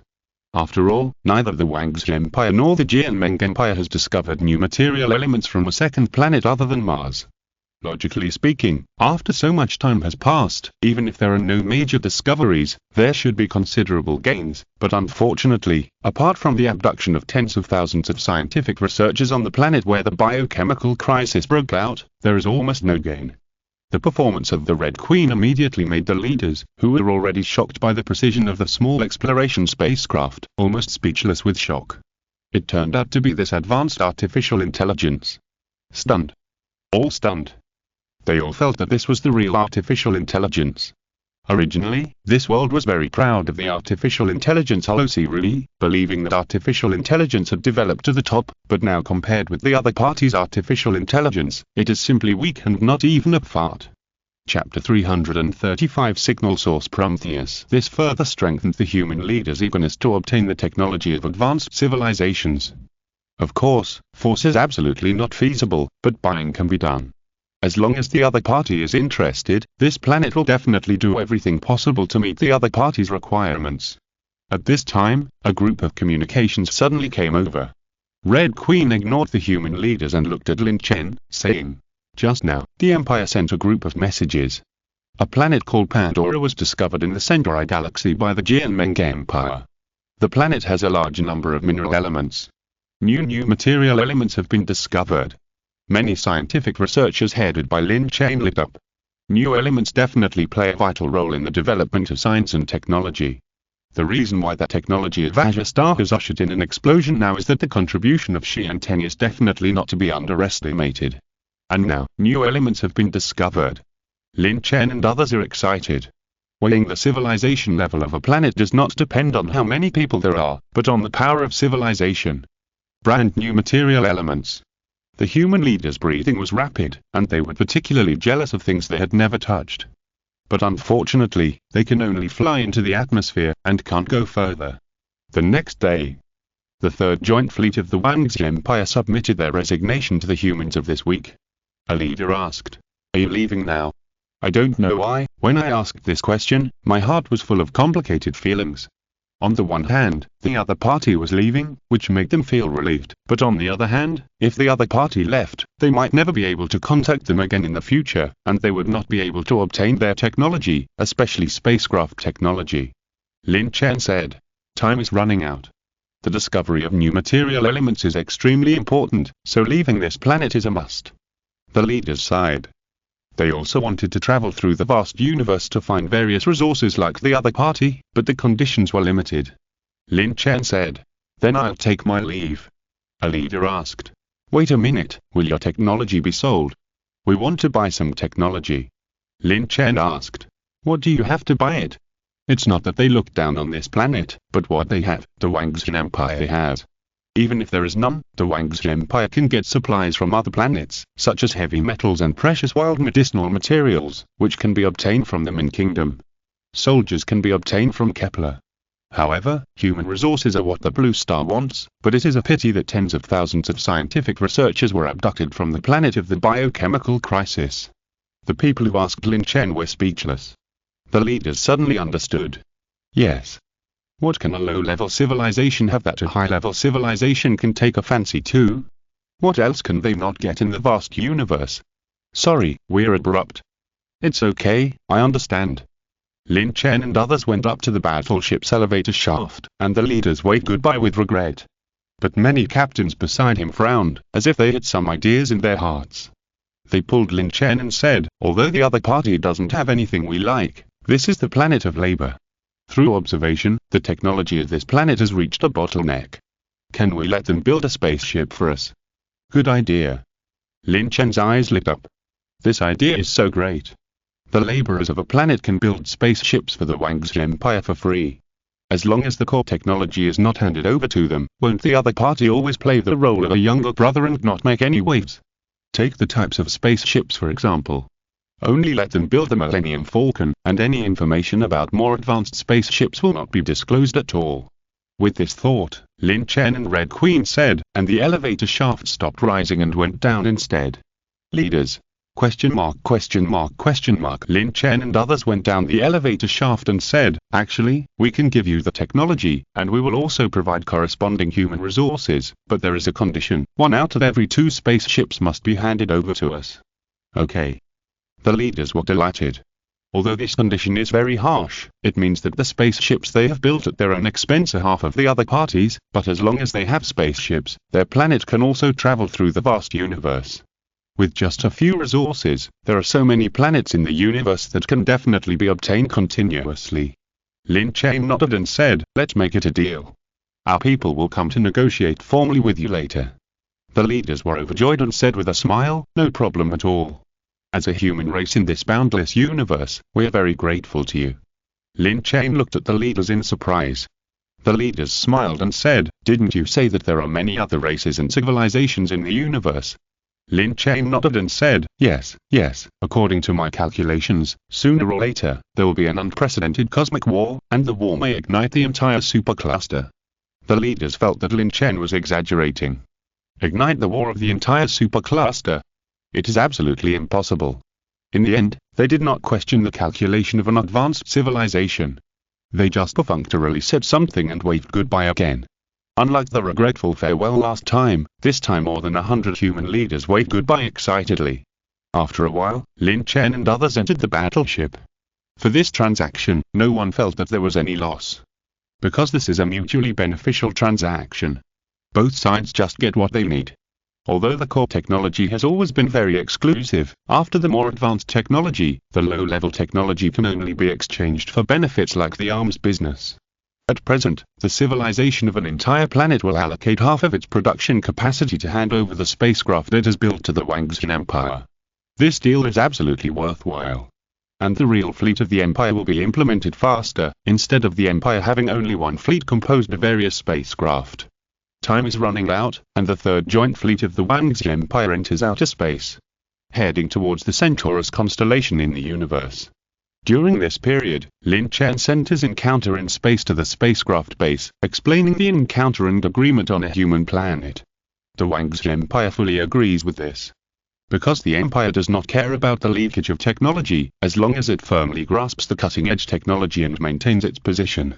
A human planet will continuously build spacecraft for the Wang's Empire. Worth it, too worth it. In the future, the number of spacecraft in service in the Empire will increase and increase faster. The follow-up of this matter will eventually be solved by the Empire itself, which is nothing more than sending a trusted technician to help the other party develop spacecraft and supervise the other party. What happened next was not something that Lin Chen had to worry about.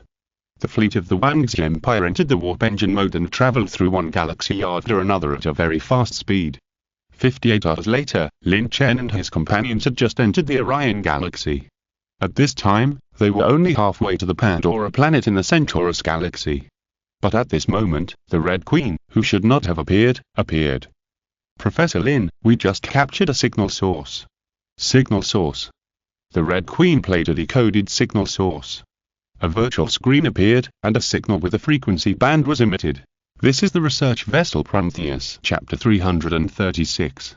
Engineers who created humanity. Many people were looking at Lin Chen, waiting for him to make a decision. Lin Chen was at a loss as to how to start, and finally said, "What's the point of playing this segment to me?" Red Queen said, "I'm sorry, the subsequent content is being decoded." "Then hurry up and decode it, first see if the other party is human." Red Queen's work efficiency is very high, and soon, a complete signal was completely decoded. This is the scientific research ship Prometheus, currently preparing to went to the LV-223 planet. We're here to find the engineer who created humans, to understand where we came from, what our mission is, and what will happen after we die. We will find that truth of everything inside the spaceship. The space signal captured by Red Queen was played over and over again. Lin Chen and others also fell into silence, as if they were thinking about the meaning of this signal. First of all, the other party is human. But the other party is definitely not a spaceship from the Azure Star, because the spaceships of the Azure Star have never hit scientific research ships, only exploration ships. And everyone is busy developing themselves in the universe, and they will not go to space to find resources instead of pursuing engineers who created humans. Looking for engineers who created humans. It was a really brain-burning research vessel. In short, Lin Chen firmly believed that humans would never be created, and he was even more convinced that they evolved from spores recently. After all, he had been to the world 1,000 years later. There, he had learned that humans in the Andromeda galaxy had become the hegemon of the universe. Even so, when humans finally perished, there was still no record of any topic showing that humans were created.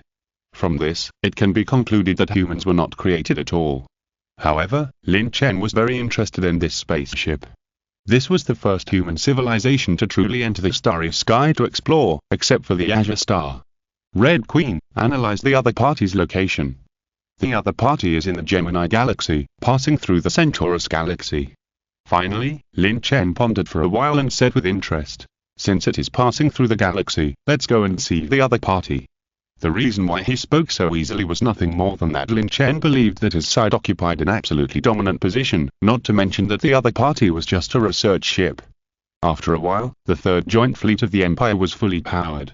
Prepared to see which research ship is passing through the galaxy and see the human civilization that can enter space.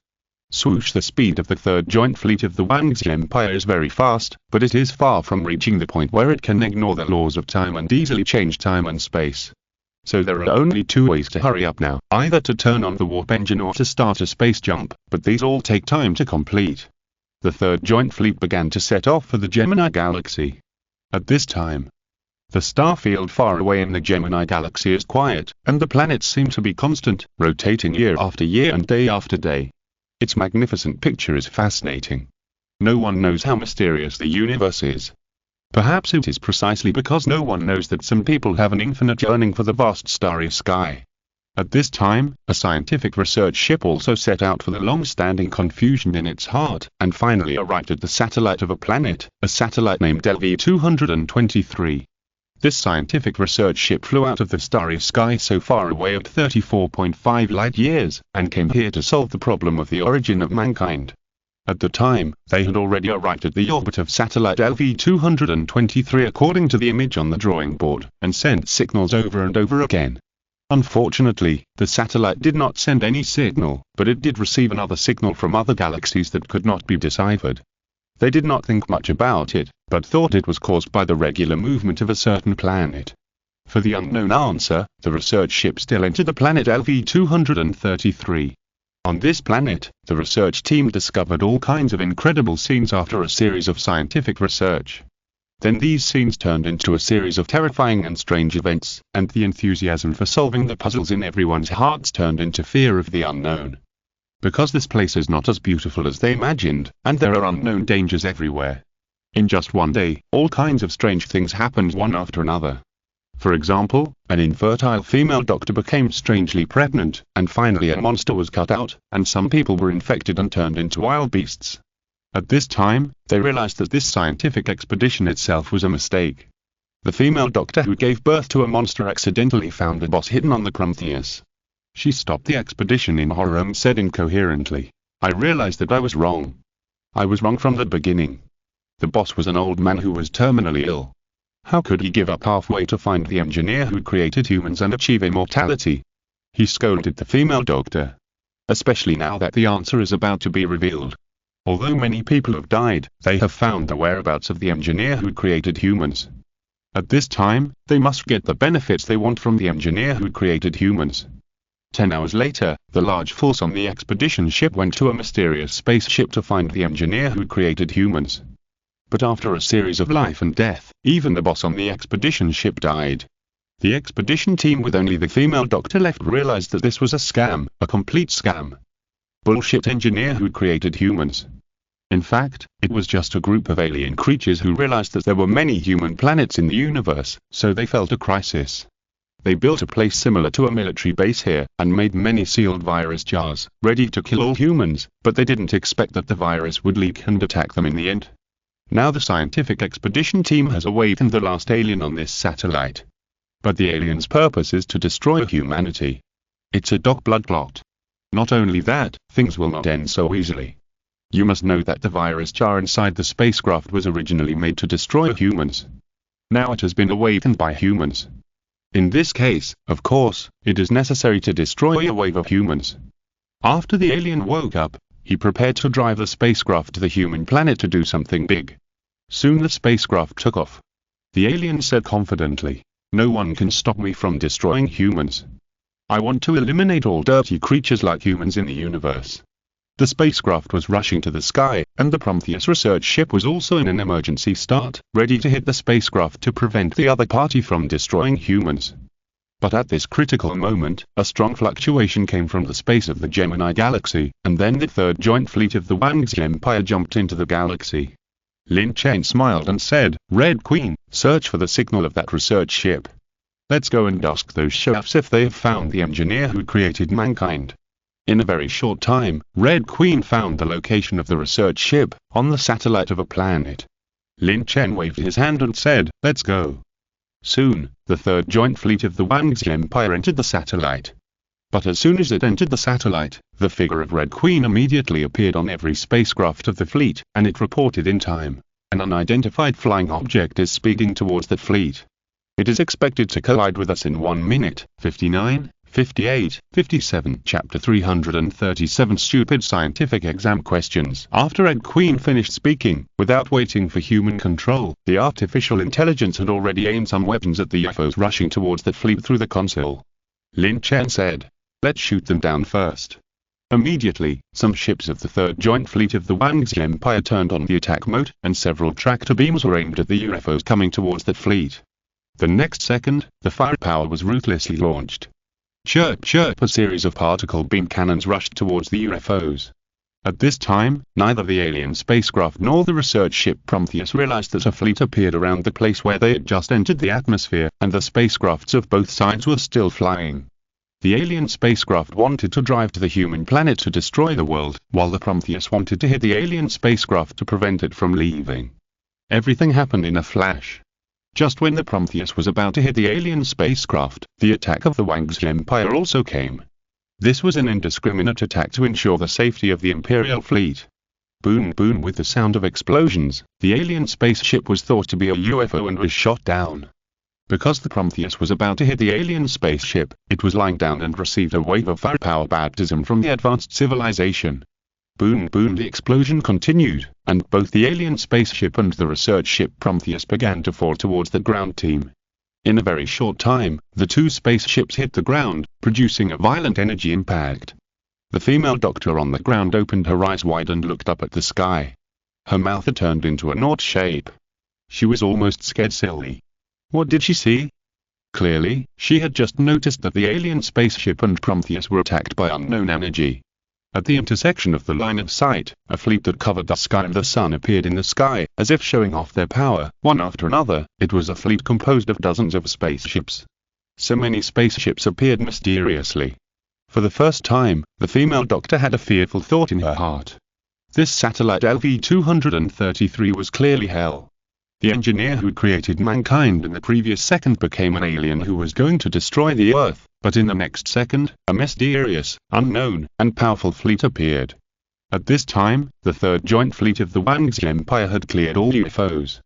According to external detection, the voice of the Red Queen resounded inside every spaceship. The interior of the planet is 91% nitrogen, Dan, 21% oxygen, and the rest is argon. You need to bring a breathing system when going out.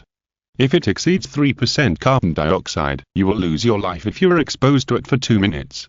After a while, the fleet slowly landed and appeared at a height of less than 100 meters from the ground. A captain said with an exaggerated look on his face, "Wow, we seem to have hit 2 spaceships just now." Most of them were surprised. No one would blame the order just now. Because an advanced civilization is traveling in the vast universe, let alone 2 spaceships, even if it destroys all the creatures on a planet, no one will make any sound. Lin Chen said to the Red Queen, "Scan to see if there are any living reactions." Red Queen said, "There are a total of 8 living reactions, 5 humans, 1 cyborg, 1 alien of unknown information and 1 cyborg of unknown information." Lin Chen nodded. After a while, the battleship's elevator shaft slowly descended to the ground.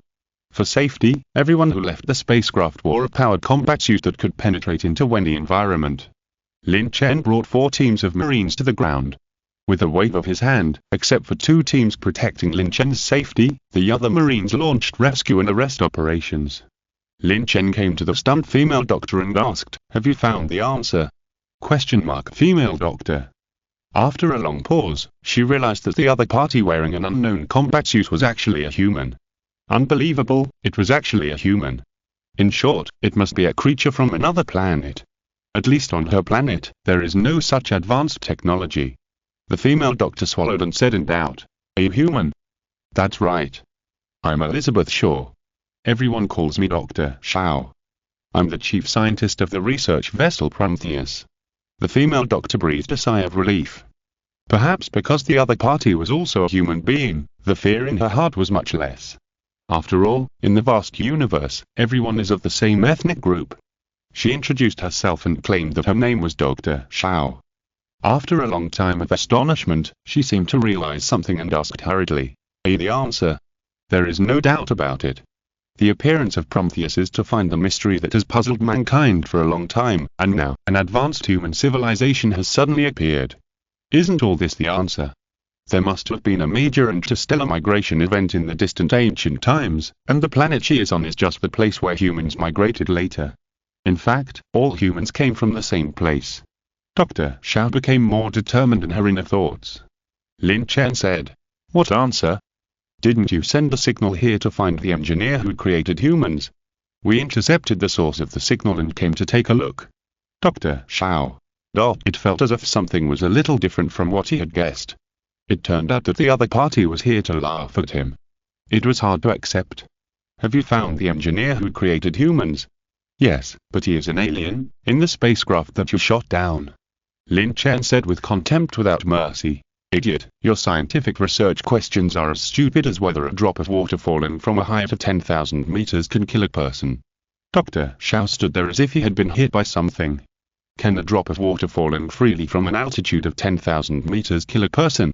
Her intuition told her that this puzzle might be the answer that could solve the long-standing puzzles of mankind.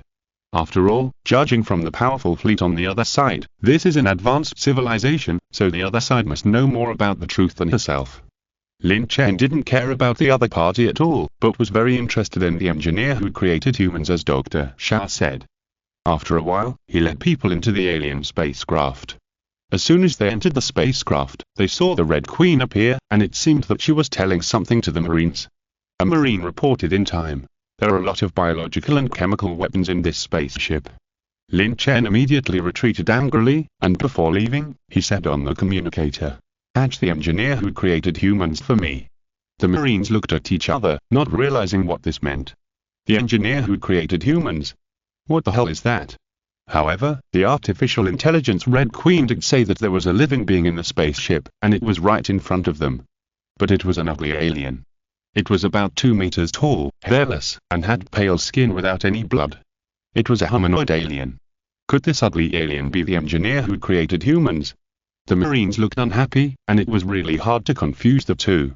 A Marine hesitated for a long time and said, "What should I do? Could it be that this ugly alien is the one they are talking about?"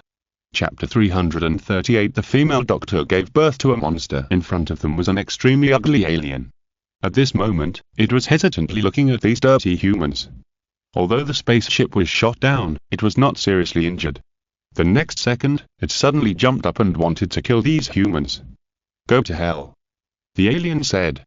It jumped up and smashed a Marine with its huge fist. Everything happened too suddenly, in a flash. The alien had a smile on his face, as if he had seen the next scene, and he would punch the human to death. He had enough confidence. Because his punch was as strong as 1,000 pounds, he could definitely beat this human to death, even if the other party was wearing an unknown protective suit. However, bang, a collision sounded. The alien landed awkwardly, his face twitching slightly, and what was even more deadly was that his arm was broken by the other party's protective suit. The Marines no longer had a relaxed smile on their faces, and looked at the extremely ugly alien with a cold look. "How dare you be dishonest, brothers, beat me." Crackling and hammering. The alien was dying, and he was extremely angry. These damn humans are really no good. They are even more shameless and rogue than their own race. Finally, the Marine pulled the alien's right leg out of the spaceship. "Professor, we don't know what the engineer who created humans is. We just found this alien inside." The Marine pointed at the alien who was thrown on the ground casually. Lin Chen looked at Dr. Xiao. Dr. Xiao was stunned and said, "It seems to be the engineer who created humans. It was beaten to pieces. If you don't look closely, you can't tell it." At the same time, she was also shocked to the extreme. What is the origin of the other party? Why doesn't he seem to be interested in aliens at all? You have to know that this is an alien. You can easily get more information about the universe from its body. However, the other party was so rude that he almost beat him to death. Lin Chen just bent down to take a closer look at this alien with the high-sounding name of the engineer who created humans, but at this time, more Marines returned one after another. The Marines who were on a mission came back. A group of Marines rescued 4 humans and a cyborg. A group of Marines brought back an octopus-like biochemical beast. After a series of interrogations, Lin Chen had almost understood the information here. It turned out that the scientific research ship Prometheus came to this satellite called LV-223, and encountered a series of strange things at the beginning, and finally found out that it was a scam from beginning to end. The aliens found that humans had posed a potential threat, so they made biological weapons on this satellite, but they didn't expect the weapons to be leaked, leaving an alien alive by chance, and the result was that the Prometheus awakened the last alien. Later, Lin Chen knew that the aliens were driving a spacecraft to destroy humans, but they almost collided with the Empire's fleet and were eventually shot down to the ground. As for the biochemical beast at this time, Red Queen said, "This kind of biochemical weapon has been studied by the Umbrella Corporation. According to the data, it is concluded that a man was infected with a biochemical virus and combined with Dr. Xiao, which gave birth to a biochemical beast." With this, all the people from the Wangxi Empire were shocked, and then their eyes kept looking back and forth between Dr. Xiao and the giant octopus-like biochemical beast. "It's incredible. I didn't expect that Dr. Xiao actually gave birth to a monster. TSK. Lin Chen looked at the rescued scientific research personnel with sarcasm, then turned and went up the elevator shaft, and said coldly and ruthlessly, "Kill them all." The 5 survivors of the Prometheus were all scared. "Are you going to kill yourself? Please, spare me. Spare us." The 5 survivors knelt on the ground and begged for mercy. A burst of gunfire rang out. Aliens and biochemical beasts were ruthlessly killed. They were naturally cruel to non-human life forms, and they would not show mercy even if the other party was a woman or child among the aliens. The 5 survivors were no longer considered by the Imperial fleet. As the fleet personnel began to board the elevator shaft, the 5 survivors gritted their teeth after they reacted, and finally followed them, begging Lin Chen repeatedly. After all, their Prometheus research ship had been destroyed, and they might never be able to leave this satellite in the future. There would be a day when the resources would run out. Therefore, being able to leave here with the human army was the only way out at the moment. Either way to die, or follow the other party. Lin Chen said, "It is not impossible to take you in, but we will not be innocent and send you home. If you follow us, you may never go back." The biochemical David also wanted to get on the spaceship, but was kicked down by Lin Chen. This biochemical man is fundamentally different from Alice. Alice is a completely normal person, while the other is a blackened machine. Through the previous conversation, we have learned that the reason why Dr. Xiao gave birth to a monster is because of this biochemical man.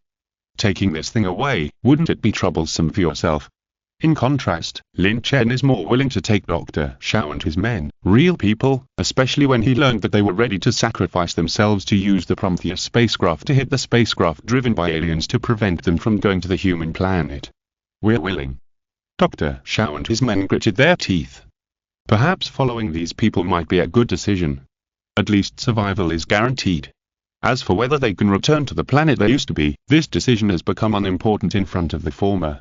Biochemical David hurriedly said, Dr. Xiao, please don't go with them.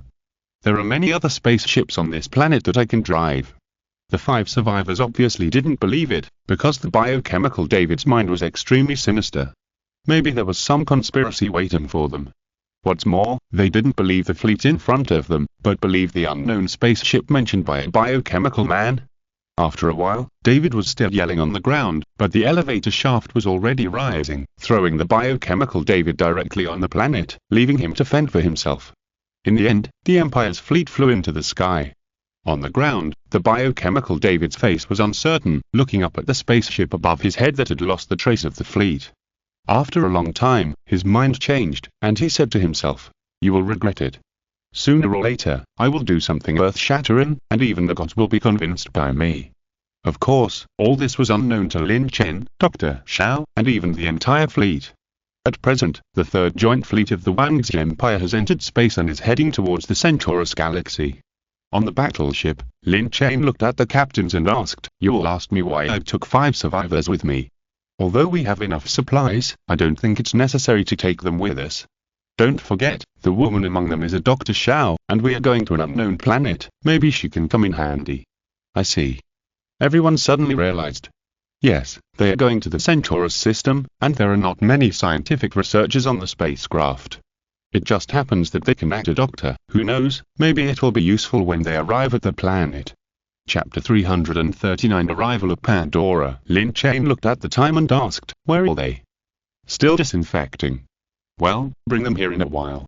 After Drive, Xiao and others were fully disinfected in the sanitary cabin, they were temporarily free. However, several people were already shocked to the extreme by this huge fleet. Such a sophisticated spacecraft is simply unimaginable. What is the origin of the other party? It can easily achieve interstellar shuttle, and what are they going to do? When everyone was confused, a crew member interrupted their thinking and took him to Lin Chen's room. The 5 people looked at Lin Chen in confusion, and their intuition told them that something big was going to happen. Lin Chen smiled and said, "Don't be nervous. We just asked you to come here to ask what your specialties are. At least we won't be kind enough to send you home, so you have to follow us to perform the mission." "What mission?" "We are going to go to an unfamiliar planet to collect new material elements there." "Really?" Dr. Xiao exclaimed. The tragic death of her lover had already made her worry-free. Now that she heard that she was going to an unknown planet, the idea of returning home faded. After a conversation, Lin Chen felt a little regretful. Among the 5 people, only Dr. Xiao, who gave birth to a monster, was useful. The others, 3 of them could fly a spaceship, and the other blonde woman was just smart. These 4 people were not very useful. Afterwards, Dr. Xiao asked about the doubts that had been in his mind for a long time, including the origin of mankind and the question that Lin Chen mentioned whether the water droplet could kill people. "You know about the spore evolution theory, everything has a beginning and an end, and the starting point of all life has evolved from spores." Dr. Xiao nodded in agreement, but asked, "What is the difference between this and the origin of mankind?" "Of course there is a difference. Since life is bred, can't there be the origin of mankind in life?" Dr. Xiao suddenly realized. "That's right. Isn't the origin of all things spores? I have to pursue the origin of mankind. I feel so weak." Dr. Xiao asked, "Will the water droplets you mentioned kill people?" Lin Chen said with almost contempt, "Wait until it rains one day, I'll kick you out and see if the water droplets can kill you." Dr. Xiao stood there, looking horrified. 100 hours later, the third joint fleet of the Wangxi Empire entered the Centaurus galaxy and came to the orbit of a planet called Pandora. Lin Chen looked outside and said to himself, "Is this Pandora?" In front of him was an extremely huge planet, and also an extremely magnificent planet. Looking from the outside to the inside, you can see that this planet is full of vitality. Red Queen said, "Yes, according to the signal from the spacecraft, there are indeed a lot of signals from the Jianmeng Empire on this planet. Lin Chen said, the spacecraft entered this planet and built a simple base in the shortest time, so as to continuously obtain new material elements. The Empire's fleet entered the atmosphere. Because of the landing problem, the battleship had to send the personnel to the ground and then flew back to space, parked in the orbit of Pandora and acted as an artificial satellite. Only small and convenient spacecraft such as the Millennium Falcon landed on the ground to provide safety for Lin Chen and others. As soon as they got off the spacecraft, Lin Chen and others had a more intuitive feeling about this planet. From the perspective of characteristics, this Pandora planet is very different from the planets inhabited by humans. The colorful trees interspersed the clouds and the fruits were strange and varied. The big ones were as big as wash basins, and the small ones were as big as porcelain bowls. The flowers and plants were also strange and varied, as tall as a person, and even the small animals on this planet were the size of ordinary people. Moreover, from time to time, a creature like a pterosaur would roar through the sky. Dr. Xiao got off the spacecraft, looked around, and smiled. This is really a beautiful and unknown planet. Lin Chen and the large group also got out of the spacecraft one after another, saying, your future work will be very busy. I understand. Dr. Xiao smiled. She is a doctor in many fields, and naturally knows what kind of role she will play here. It's nothing more than doing scientific research every day and studying everything about this planet. After all, this planet has life and dangers, but this is more like the dangers of a primeval forest, while the LV-223 satellite is not like that. It is full of unknowns and weirdness. Compared with the two, she prefers to work in this place that is like a primeval forest. Then, everyone assembled. First of all, their job is to build a base that can provide normal habitat in the shortest time. Because the gas on this planet is not suitable for humans, they can only rely on a mobile respiratory system. At this time, the 10,000 Wangzhen warriors who walked out of the spacecraft completely obeyed the orders of every scientific researcher and began to carry out construction work in a mighty manner. All the trees were pushed down. The foundation was poured with cement. In less than a month, an empty uninhabited area appeared in the plain area under Lin Chen's feet. It took about another month to build a simple base that was not formal. The establishment of the base marked that Pandora would officially become a colony of the Wangzhen Empire. During this period, another battleship of the Wangzhen Empire came with various supplies, including daily necessities, automatic excavators, etc. To continuously improve this base, Lin Chen rested for 2 days. The base was officially put on track. Not far from the base, a giant automatic excavation began to work. Rock samples were mined and sent to the laboratory. Dr. Xiao, who was rescued by Lin Chen, played a vital role. After a day of research, it was found that the rocks of this planet contained a large number of new material elements. She went to find Lin Chen with great interest, but was shocked when she entered the door. She asked in astonishment, "Who is this?" In her sight, there was a beautiful woman eating in Lin Chen's room. For a moment, Dr. Xiao was stunned. After a brief contact, she found that Lin Chen did not seem to be very interested in men and women, but she actually saw a beautiful woman in Lin Chen's room, and she was a beautiful woman who was stunning. Jingxia had just arrived on the battleship not long ago, and Dr. Xiao was a busy man recently, so it was normal that the two did not know each other. After looking at Dr. Xiao twice, Jingxia summoned the Red Queen and asked about her identity. After verification, Jingxia smiled and introduced herself. "Hello, I'm Jingxia, the eldest princess of the Wangzhen Empire, and Lin Chen's fiancé." Sorry. Dr. Xiao apologized, and was horrified. During this period, he had heard about the Wangzhen Empire. He knew more about it, and he was full of fear and yearning for the Wangzhen Empire and the planet of Wulongxing, because the planet was definitely an advanced civilization. But the beauty in front of him turned out to be the eldest princess of an advanced civilization. For a moment, Dr. Xiao was a little panicked. Jingxia smiled and said, it's okay. Lin Chen took people out this morning. I heard that they seem to have discovered traces of aliens. What do you want to see him for? Dr. Xiao hesitated. Jingxia chuckled and said, just say it, there's no need to hide it. There is no difference between Lin Chen and me. Dr. Xiao hesitated again for a long time. After all, he still reported his research results, including that the ore of the planet called Pandora contains a large amount of new material elements. Then, she frowned and said, I've also heard recently that there are indigenous people here, so I personally do not recommend overexploitation of this planet. We only need to exploit the part that we can use. Overexploitation will lead to serious damage to the ecological balance and make it impossible for the indigenous people here to live. At first, Jingxi was sitting in a chair with a faint smile on her delicate face, but after Dr. Xiao's words, her expression immediately turned cold. Chapter 340. If a person does not work for himself, he will be punished by heaven and earth. The reason why I came here is not to be a saint. The Empire is here to take resources.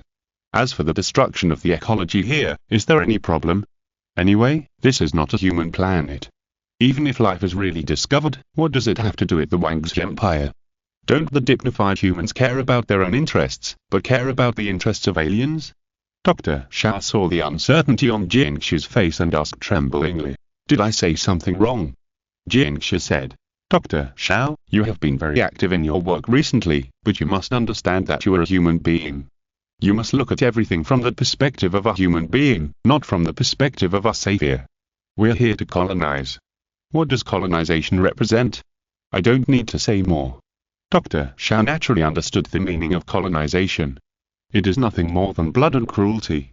But she couldn't figure out that the Wang's Empire, which she had always thought was very beautiful, would be so extreme that she listened to Jingxi's words and was indifferent to the life and death of this planet. This is almost very different from everything she longed for, and can even be described as completely opposite. Her eyes flickered a little, and she asked, "But hasn't the Wang's Empire always advocated peace, friendship, and equality?" "Yes, peace, friendship, and equality, all of which are just beautiful words and phrases, but the history of mankind is a repetition of war, hatred, and discrimination, because this is the nature of mankind. I guess the history of mankind on your planet is also like this." Ah, Dr. Xiao was stunned. If humans don't transfer their internal conflicts to the universe, they will repeat these endlessly forever. Dr. Xiao stood still, only his eyes were still flickering, because his worldview had been severely impacted. Lin Chen had given him a practical lecture before, and now Jingxi's appearance had told him the nature of race. "I heard about your story when I came here, the research ship Prometheus, right?" "Yes." After talking too much, Dr. Xiao was no longer afraid of Jingxi, and generously admitted his origin. Jingxi said, "Do you know why the alien wants to destroy humans? Because humans are beyond their control. Regardless of whether you have any ill will towards the engineer who so-called created humans, your development has already posed a potential threat to it and its race, so they will destroy you." Dr. Xiao was speechless. Alien races are so self-interested and disregard the lives of others, why can't humans do the same? If it really concerns the lives of other races, who will care about the life and death and development of humans? Jingxi looked at the time, stood up after speaking, patted the other party's shoulder, and said earnestly, "I don't have much time here, I will go back soon. Finally, I remind you that those who are not my people must have different hearts, especially non-human races." After saying this, she turned and went out.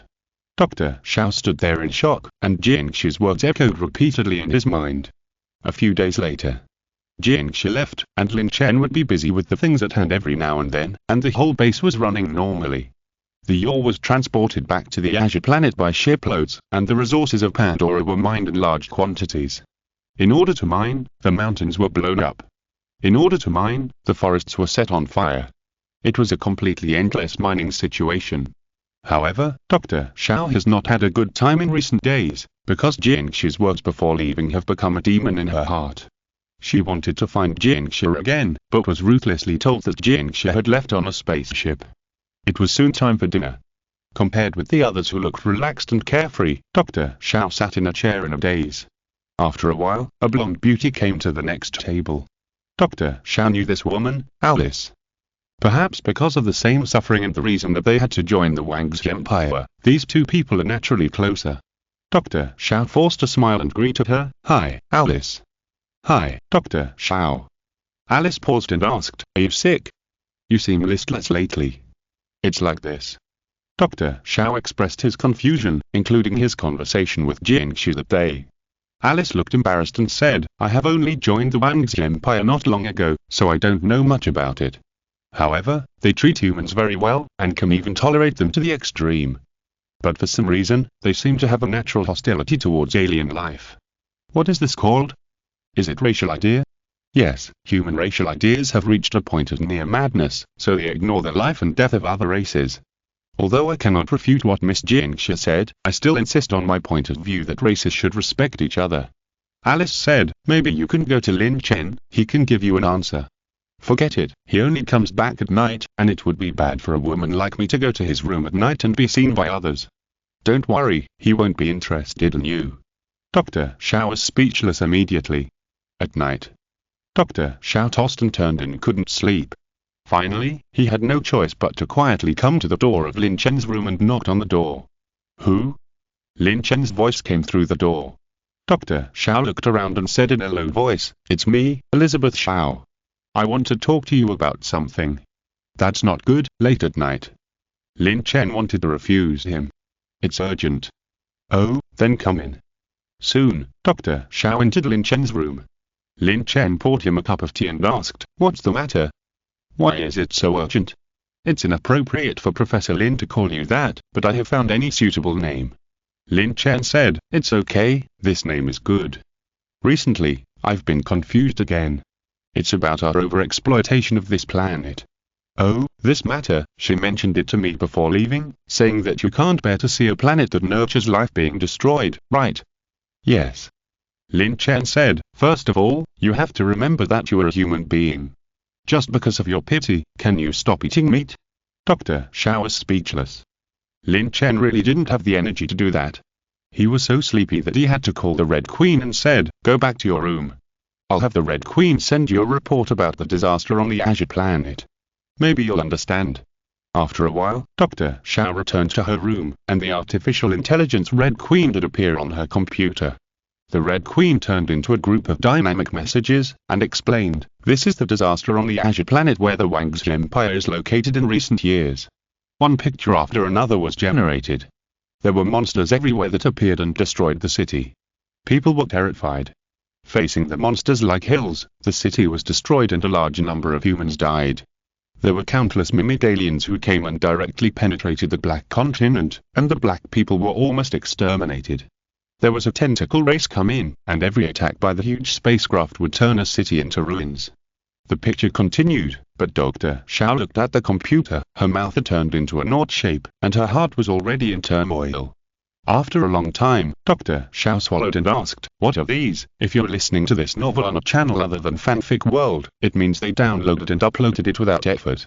We cordially invite you to visit our channel, Mundo Fanfic Novel, as there you'll find the original version of this story and you can explore many other novels of various genres. We're waiting for you to immerse yourself in a world of incredible novels." Chapter 341. Capture a Smurf. Red Queen appeared and said, "Alien civilization invaded and plundered the Azure Star." Dr. Xiao's heart could not calm down for a long time. The scene in front of her continued, but every scene was deeply imprinted in her mind. She seemed to understand. An advanced civilization does not need to care about the life and death of a lower civilization, because there has never been equality between races, only strength and weakness and plunder. Just as the Azure Star was invaded by alien civilization yesterday, and today the Wang's Empire ignored the destruction of a planet with life and continued to plunder endlessly. Everything it did was for development. If it had not developed, perhaps the Azure Star would have been occupied by alien civilization as early as the disaster period, and the human civilization there would have most likely become a history that does not exist in the long river of history. Red Queen transformed into a virtual image again and said, "Dr. Xiao, my program is implanted with the highest authority to protect humans. According to calculations, the external expansion of Azure Star belongs to the category of normal races." Dr. Xiao was silent for a while, and said, "I understand the crazy racism. Azure Star had no choice. If it didn't do this, it might have become dust long ago." She murmured softly, and the illusory reluctance in her heart gradually became fragmented. After a while, a shrill alarm sounded in front of the base. It was discovered that an unknown creature had crossed the cordon and was approaching the base. The 1st, 2nd, and 3rd Marine squads were ordered to attack, and the target was 3 kilometers to the west. The alarm and the Red Queen's prompt woke up many people who were sleeping. Unknown creatures. Many people deeply felt that this matter was not as simple as imagined, because there were often wild beasts crossing the cordon, but they had never attracted such attention from artificial intelligence. Then the result was only the last one left, the natives of this planet. Recently, they found traces of the natives of this planet, but without exception, they had not captured a native in the true sense. Thinking of this, everyone became excited. The aliens came to our door. Soon, 3 Marine teams attacked, and with the expectation of everyone in the base, they rushed to the west. There were 15 people who shuttled through the dense rainforest and soon reached the cordon of about 3 kilometers. The cordon here was clearly destroyed, and even the 2 automatic warning guns were smashed by blunt objects. It was obvious that this was done by intelligent creatures, most likely the natives of this planet. Everyone be careful, turn on the thermal imaging device, pay attention to the surroundings, and make sure to capture one alive for research. The bolt was pulled up. 15 Marines took turns to cover and guard the surroundings. Once the thermal imaging device was turned on, the dark picture in the sight changed, and it became a picture that had been specially processed, showing a colorful dynamic picture. Any heat source will turn red, which is an essential weapon for night battles. The Marines moved forward slowly and carefully, and the quiet forest around them became unpeaceful. After killing some beasts, they still did not find any traces of the natives. One of the Marines was suspicious. Strange, did they run away? They did not find any clues, as if the natives had never been here and disappeared mysteriously. Suddenly, another Marine looked up and shouted, "In the tree, be careful." The giant tree was dozens of meters high and had dense branches. They found humanoid creatures on the branches. But they were definitely not human. Judging from the heat source, the other party was at least 1 meter taller than humans and had tails, like a group of giant monkeys. Immediately, everyone aimed their electromagnetic rifles at the creatures above their heads. There were about 10 of them. It seemed that they were the natives who'd crossed the cordon. The creatures on the tree seemed to notice that they were discovered by the other party and immediately made an attacking gesture. The Marines exclaimed, "Everyone be careful," the other party launched the attack first. 15 Marines immediately tried to dodge, but the next second the other party's attack came as expected. The other party sent out a stick-shaped weapon, each about 1.5 meters long. Ding ding ding. The attacks launched by the natives hit the power combat suits, making a series of crisp sounds. 3 Marine teams. Grabbing the stick-like objects that fell on the ground, they turned out to be arrows. It turned out that the opponent was using bows and arrows. The Marines' faces were extremely ugly, because the opponent's damage was almost no, but the insult was extremely strong. This clearly looked down on the power combat suits they were wearing. Damn alien monkeys. The Marines roared. Shoot. 5 electromagnetic rifles were aimed at the sky, making a series of da-da-da sounds, making the originally quiet forest lively, scaring away countless wild animals. The spike bullets fired by the electromagnetic rifles shot at the branches, blasting off pieces of branches, and falling countless wood chips and flames. Perhaps it was the powerful firepower that frightened these creatures. They no longer used bows and arrows to shoot, but their nearly 3-meter-long bodies showed very agile skills, like monkeys constantly jumping on the branches of ancient trees, and dodged most of the attacks with a few flashes. They were ready to run away. The Marines shouted, "Don't let these beasts run away, shoot them." The electromagnetic rifles fired more intensively. A burst of fierce shooting tore through countless ancient trees, but the creatures on the branches were too agile. With only the sound of swaying branches, they fled from the branches one by one into the depths of the forest. In a blink of an eye, most of the 3-meter-tall creatures had escaped. Once they entered the depths of the forest, it would be like looking for a needle in a haystack for the Marines to hunt them. A Marine shouted, "The last one, at 12 o'clock, 90 degrees. Immediately, all the guns were moved. It was obvious that they were all partners who had been trained for a long time. They would not question a word at all, and their hands would be faster than their eyes, and the guns would be pointed in one direction. 15 electromagnetic rifles fired at the same time, spewing out one tongue of fire after another. After a few seconds, the gunfire stopped, and a 3-meter-tall creature fell from the branch. Many Marines immediately surrounded it, turned on the light devices they carried with them, and were all shocked by the scene in front of them. So big. So round. The Marines swallowed deeply as they looked at the injured alien. It's not that they haven't seen alien life before, but the aliens they have seen are all casual in appearance.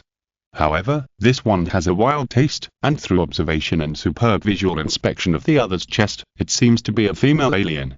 A team leader said, "Don't study her, take her back first." Everyone was busy for a while, and tied up the alien, and then 4 people carried the 3-meter-tall female alien back to the base. Not long after, the 3 Marine teams that attacked came back with their harvest. Some researchers had been waiting for a long time because of the impulsiveness in their hearts. However, when they saw a living alien being brought back and placed in front of everyone present was a little overwhelmed. Lin Chen walked in from the back and asked in astonishment after just one look, "What is this thing? Did you catch a smug from the forest?" Chapter 342. Indigenousness 6. Everyone was speechless. What a blue elf in the forest. A captain of the Marine Corps said awkwardly. This creature should be the native of this planet. They are more agile than monkeys. They ambushed us in the tree before.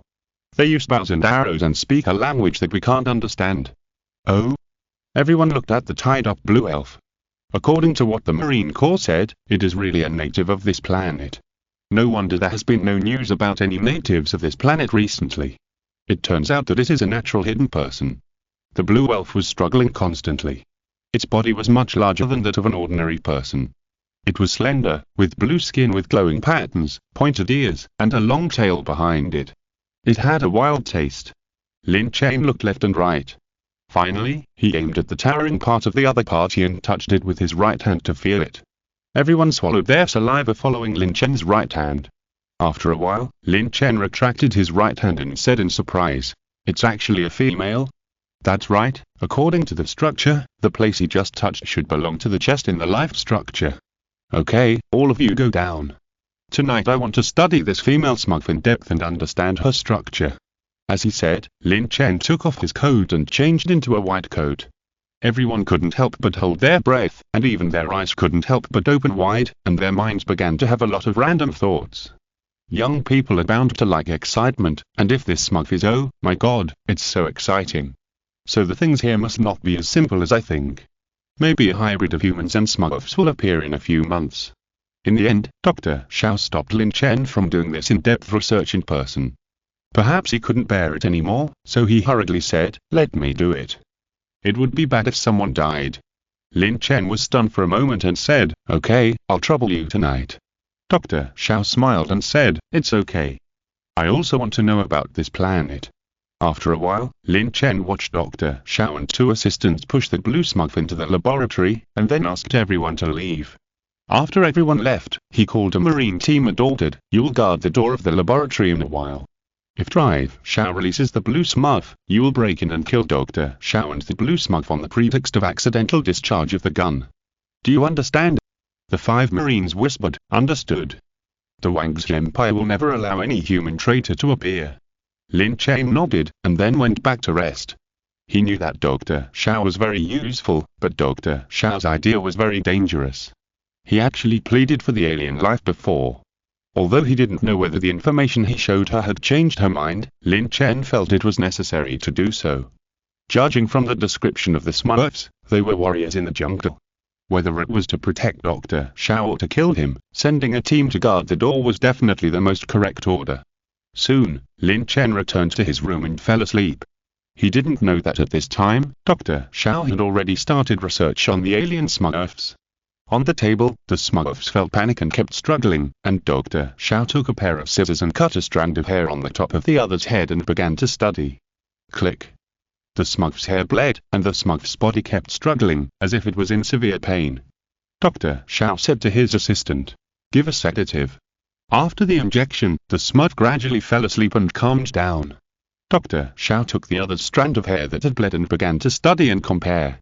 After the instrument worked, the data was quickly obtained. Only then did she realize that she didn't cut the hair, but the other's nervous system. It was immediately embarrassing.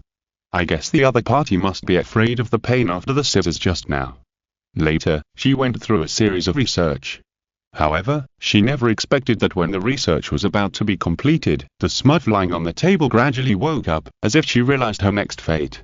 While Drive Xiao was studying with 2 assistants and didn't pay attention to her, she struggled silently, and finally one hand broke free from the restraints, and then quickly untied the ropes on her body. The freed smug knew that she was not safe yet, so she stood up quietly and twisted the assistant's neck from behind. With a click, the assistant's neck was easily broken. Dr. Xiao and another assistant turned their head in surprise and looked at the 3-meter-high blue giant behind them. The Smurf grinned and uttered the racial language. "You bunch of demons, let me get out of here." But it was useless. Dr. Xiao didn't understand what the other party said at all. He just felt that the alien was very dangerous. He suddenly grabbed the pistol on the test bench and shot a burst of shots. Bang, bang, bang. Smug was hit by 5 bullets in the head, and fell backwards and hit the ground. The evil alien races should all die. Xiaobo was still cursing, and the gun in his hand was still firing bullets at the other party's body. Now, she finally realized why there was extreme racism in the Wangxin Empire. It turned out that the aliens were all evil. Not only did they enter the cordon without permission, but they also killed one of her assistants when they were caught off guard.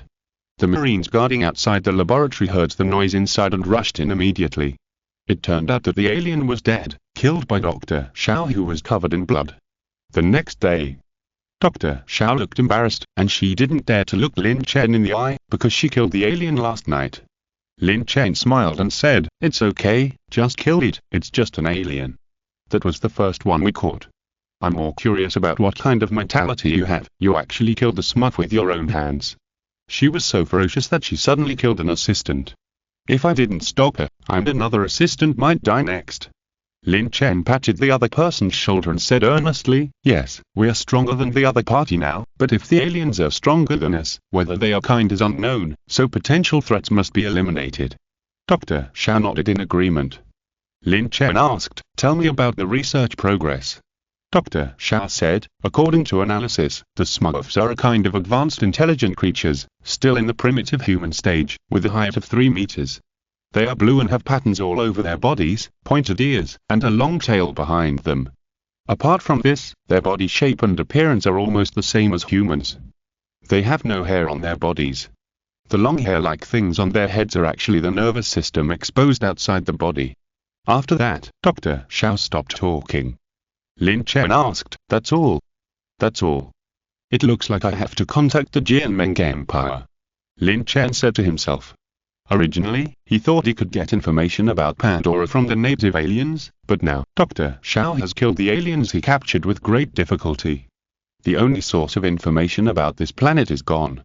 It seems that there is no other way except to contact the Jianmeng fleet that has been mining resources here for a long time. After a while, Lin Chen contacted the Jianmeng fleet in the command room.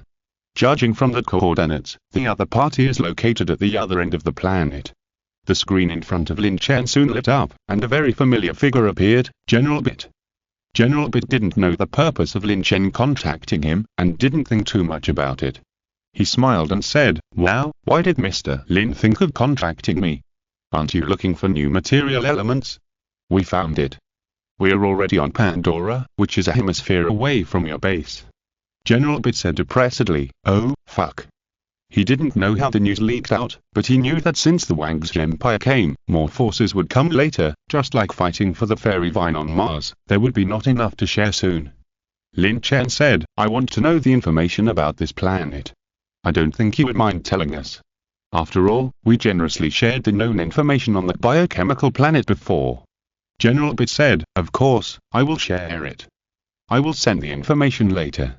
After hanging up the phone, General Bit's face immediately darkened. The damn Wangxi Empire actually came to grab resources. Damn it. After a long time, General Bit also understood that since the other party came, it has become a foregone conclusion and cannot be changed. He could only sigh and shouted to the outside, "Assistant, organize our intelligence about Pandora and send it to the other end of the communication, Wangxin base. Remember not to let the other party know that we are about to complete the Avatar project." After a while, a piece of information was sent from the Jianmeng Empire to the Wangxin base. Soon, Lin Chen got the information about Pandora from the Jianmeng Empire. After reading the information, he had a better understanding of this planet called Pandora.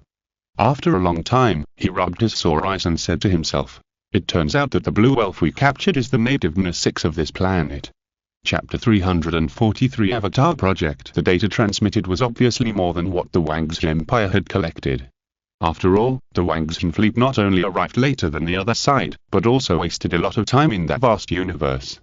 From the data, it was shown that this planet called Pandora was different from the planet where humans lived, because there were towering trees as high as 900 feet, there were also mountains floating in the air, there were also colorful dense rainforests full of strange plants, and even various animals and plants would emit light at night. The N6 race belonged to the ruling class of this planet, good at hunting, preparing food, and skilled in making various tools and weapons. The status of the NUS-6 in Pandora was almost equivalent to that of humans in the Azure Star, and they could dominate everything. After reading the data, Lin Chen repeatedly pondered and said to himself, should we catch all the NUS-6 race in one fell swoop to save trouble in the future? This is the real low-level civilization. According to the data, the NUS-6 people don't even know the most basic farming. If the Empire wants to fight them, it may be only slightly more difficult than fighting primitive people. After all, the opponent's skills are as agile as monkeys. After a long time, Lin Chen called a captain and said, send a few Millennium Falcons to make a rough topographic map of the entire planet. Okay. After a while, several Millennium Falcons took off and flew into the sky. At this time, the NUS-6 race on Pandora became particularly depressed. A large group of NUS-6 gathered together and looked extremely anxious and uneasy. Because they could feel that this planet was suffering, and all the suffering came from creatures outside the sky, a race called humans. At first, a group of humans came, which attracted the attention of the NUS-6. Those humans contacted the NUS-6 under the slogan of peaceful development and taught the NUS-6 some knowledge including language. But until one day, the NUS-6 discovered the conspiracy of humans. Peaceful development was just a cover. They wanted to squeeze all the resources of this planet. For this reason, the two sides became hostile for a time and even fought several times. As a result, the Navi's sneak attack tactics killed many humans, and many NUS-6 died in direct battles. And now there is another group of humans. So, their warriors went to inquire about the news last night, but they have not returned yet. All the NUS-6 were worried and prayed that their warriors could bring back good news. After a long time, a swaying squeak sound came from the tree sentry. Many NUS-6 looked over immediately, and soon saw a nimble NUS-6 with bows and arrows appearing from the treetops with dense branches and leaves. Many NUS-6 cheered. Our warriors are back. However, all the NUS-6 could not cheer anymore. There were 10 when they left last night, but 9 came back, and what was even more terrible was that the missing one was a female NUS-6. For a moment, bad thoughts emerged in the hearts of the NUS-6 people. What if those hateful humans took turns to do something low-class to the female NUS-6? The hateful humans must have done those things. The 9 warriors who returned also had heavy faces. Under the gaze of many NUS-6, they slowly walked under a giant tree. This giant tree is the sacred tree of the NUS-6 people. It is a giant sacred tree thousands of meters high. It is the real one that goes straight through the clouds. From a distance, it looks like a giant umbrella to protect the NUS-6 people from wind and rain. But recently, perhaps the sacred tree has also been exhausted and can no longer protect the NUS-6 people. At this time, standing under the sacred tree is the former warrior, now the chief of the Omadikai tribe. A warrior said with regret, I'm sorry, we originally planned to sneak into the human territory under the cover of night and kill all humans, but for some reason, the other party seemed to be prepared and sent warriors to attack us. Not only did our attack fail to penetrate their armor, but Eve was also captured by those humans. The tribal chief said, those hateful humans are not so easy to kill. Yes. The NUS-6 people also have a fierce nature, like the fierce nature of wild beasts. Otherwise, they would not have become the masters of this planet like the humans on the Azure Star. Otherwise the NUS-6 who was mistaken for a Smurf would not have directly killed Dr. Shao's assistant. It is because they advocate the use of force. Under the appearance of being the messengers of nature, they hide the brutal character. Princess Neytiri said, since it is difficult to kill them, why can't we communicate with this group of newly emerged humans and stop them from continuing to destroy our environment? The chief loudly accused, it is impossible. As warriors of nature, we have been deceived by them once. My daughter, do you want to be deceived by another group of humans again? I will never forget those people who died tragically. Princess Neytiri said, I hope they will not bring us wars and disasters again, otherwise we NUS-6 will definitely make those damn humans suffer the wrath. At this time, a Millennium Falcon was flying through the clouds in the sky because it needed to explore the appearance of the planet. Suddenly, it was attracted by a huge ancient tree. Everyone in the spaceship said, what a big tree, it can actually grow to the height of the clouds. As the Millennium Falcon approached and observed the ancient tree, it gradually approached the NUS-6 tribe. After approaching closely, the NUS-6 tribe on the ground became chaotic. What is that? A flying monster. Everyone, hide. The NUS-6 people hid in panic. Fortunately, the NUS-6 tribe did not use weapons to attack the flying monster without authorization, and fortunately, the Millennium Falcon did not turn on the biological scan. Otherwise, a war of genocide would be inevitable. After a while, the Millennium Falcon observed the ancient tree for a while, but did not find any special energy, and then flew away until it disappeared into the sky. After the spaceship left, the NUS-6 people on the ground dared to come out of their hiding places again, thinking about the flying monster just now, and couldn't help but whispered. The flying thing just now must be a monster. Maybe it could be a human weapon. It must be those ugly humans in it. Since their arrival, they have broken our existing environment, and now they are ready to destroy our lives. Facing the unknown thing, the strongest warriors of the NUS-6 tribe did not feel fear and terror. Instead, there was a kind of hatred from the inside out. These strong warriors, holding spears, bows and arrows and other sharp weapons, all agreed that it was fortunate that the flying monster ran fast. Otherwise, the warriors of the NUS-6 tribe would definitely ride the most courageous flying dragon, catch up with the opponent, and then shoot down the flying monster with the sharpest bows and arrows. Confidence. This is the blind confidence given to them by the sacred tree behind them. With the protection of the sacred tree, they will destroy all enemies, including those extremely ugly humans. Just when the NUS-6 were extremely arrogant and thought that sharp bows and spears could destroy humans, they did not know that a huge disaster was quietly taking place in the Jianmeng base. Here, on Pandora, in the Jianmeng base separated from the Wangxin base by half a planet, a project called Avatar is quietly taking place. Even most people in the Jianmeng Empire are still unaware of this project, and even Pusi and other high-level officials of the Jianmeng Empire have not known or heard of it. Because of the project itself, all of this was arranged by General Bit himself after sleeping on straw and tasting gall. The birth of this project is not a coincidence, but General Bit has thought deeply and consulted many scientific researchers before finally carrying it out. Avatar Project. Mix the DNA of humans and NUS-6 people, cultivate avatars, NUS-6 people, with a height of nearly 3 meters through genetic engineering, and control them with human thinking, so as to sneak into Pandora unknowingly, and wait for more intelligence and wait for opportunities to mine minerals and send them back to the blue planet. This project is a wonderful and foolproof idea. General Bit has eliminated all the failures from the beginning to the end, and believes that there will be basically no failures in this project. The avatar created by human control will be mixed into the NUS-6 tribe. At the time, whether it is intelligence or precision strikes, it can basically be easily completed. Even if the other party sees through it, what can it do? Can those primitive NUS-6 people still turn the world upside down? If you do a live broadcast at the time, haha, you'll definitely gain a wave of global faith in the blue planet, so happy. Chapter 344. So what if it fails? Today, General Bit was in a particularly good mood. Because he was told by the researchers that the Avatar project had been completed and could be started. General Bit came to the laboratory at the base in a good mood. The head of the research said, "This is our Avatar. Now we need people to control them and get familiar with their bodies." General Bit did not speak, but entered the laboratory first and looked at the incubator. There were already real avatars in the incubator, bodies without consciousness and souls. From the outside, they were almost the same as the NUS-6. And these avatars need human mind control. The more General Bit looked, the more excited he became, and the more he wanted to show off. Because no one wanted to show off more than him to achieve a gorgeous turn. The frequent rollovers before nothing. As long as this time, he would be able to wash away the shame. He even seemed to have seen the welcoming scene of people shouting various slogans of love for him after he returned to China. After a long time, General Bit took a deep breath, suppressed the impulse in his heart, and said, "Since the project is completed, let's quickly let the personnel control these avatars to contact the NUS-6.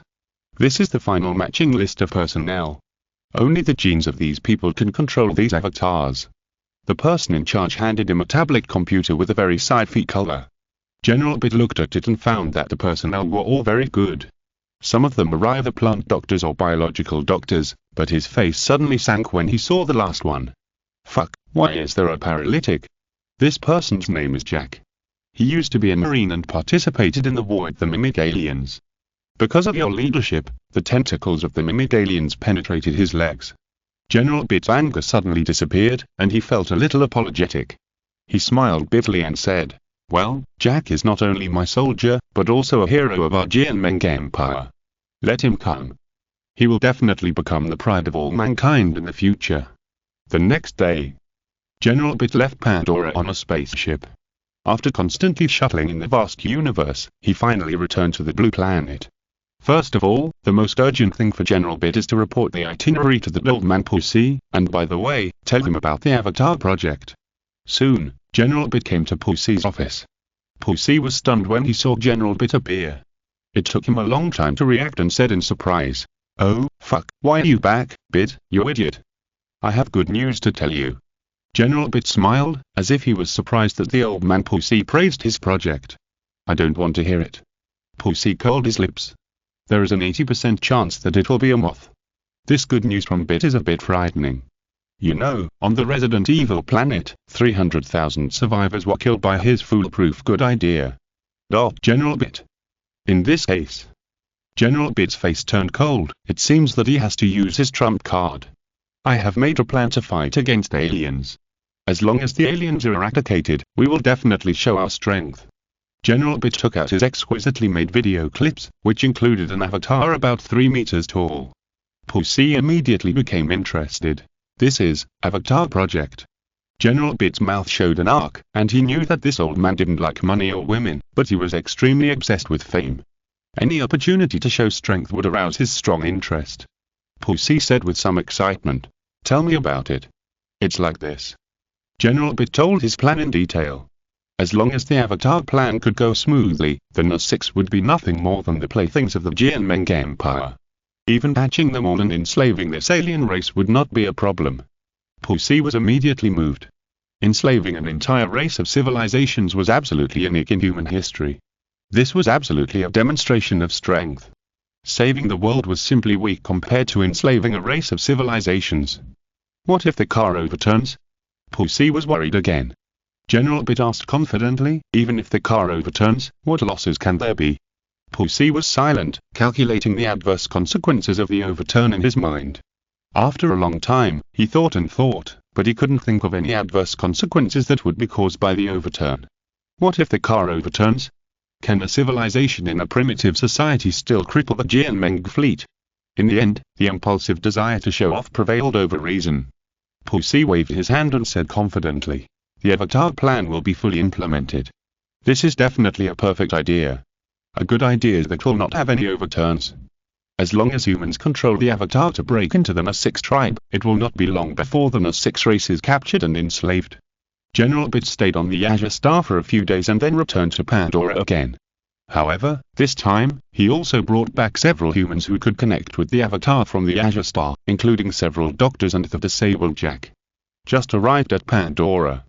When these flowers in the greenhouse brought by General Bit got off the spaceship, they were really shocked by this vibrant planet. Looking into the distance, they saw colorful plants, and their base was also raised to the ground. Boom boom, a huge mining truck slowly passed by in front of them.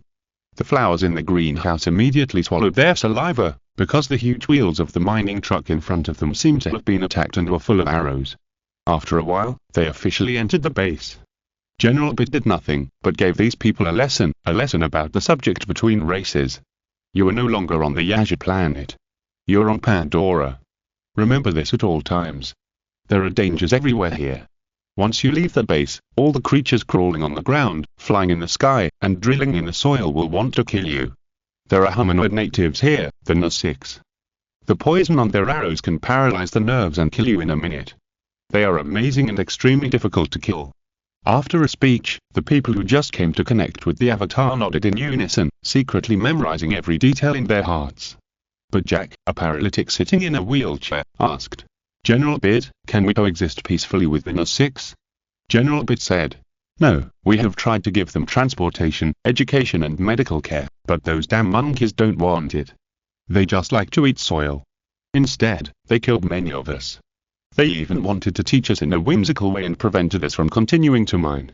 After that, General Bit took these people to the laboratory to conduct Avatar experiments. Several people entered the connection cabin and controlled the Avatar with their minds. After a while, the soulless Avatar came to life. Really alive. Using human thinking to control these avatars that are almost the same as the NUS-6, they are familiar with each other. After getting familiar with them, General Bit smiled and said to himself, "It seems that my name will appear in the monument of history." The more he thought about it, the more excited he became. Under some urging, in the next few days, Jack and other Avatar connectors intensified their training and finally were able to fully control the Avatar's body. Chapter 345. A human who hates his human identity. 5 days later. During this period, several people who participated in the Avatar connection have been able to control the Avatar completely. So a total of 2 women and 3 men decided to go out of the base to find opportunities to integrate into the Na6 tribe and continuously send back intelligence to the Jianmeng Empire. And paralytic Jack also felt the feeling of walking on his feet again. The group came into contact with a world they had never seen before, and even came into contact with the Na6 world faster than those who were in human bodies. The beauty of Pandora is simply indescribable. The 5 avatars were like walking in a fantasy garden in a dream, and they were amazed all the way, but soon, Jack experienced the danger here, and what's more, he got separated from his companions and got lost in this endless forest that could never reach the end. Jack was speechless. At this time, Jack suddenly felt a strong light shining on his head. He was overjoyed, because when he came here, he heard that the Na6 people were still using fire in primitive society, so this human must be the light of mankind. Hey, here. Jack shouted on the treetops. When it got closer, Jack realized it was a spaceship from the Wangxian Empire. He thought that even if it was a spaceship from the Wangxian Empire, it would be fine. At least everyone was from the same planet. They were still shouting and even lit torches and waved them desperately on the treetops. Soon, the Millennium Falcon found Jack. The crew members on the Millennium Falcon smiled and said, "Brothers, the fun is coming." And Na6? There is fun. In a very short time, the Millennium Falcon arrived in front of Jack, and then 2 crew members with machine guns walked out. Hey, oh, fuck. Jack was halfway through his words when he immediately found that the other party's gun was aiming at him, with a playful look on his face. In a very short time, he understood the cause and effect. The other party must have misunderstood that he was a Na6. There was no time to explain anything, and he immediately went into the dense woods. The next second, the crew's attack came as expected, and ruthless bullets flew everywhere. The sound of gunfire resounded throughout the nearby area, causing a lot of noise. Jack ran all the way without daring to look back. After a long time, when he could no longer hear the gunshots, he slowly breathed a sigh of relief, but the crisis reappeared. A poisonous wolf met him on a narrow road, and he was about to be eaten.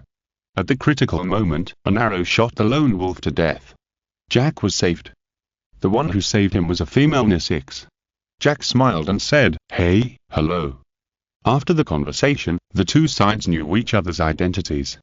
The one who saved Jack was the Na6 Princess Neytiri, and Jack also told the other party truthfully that he was a human. Suddenly, the atmosphere changed.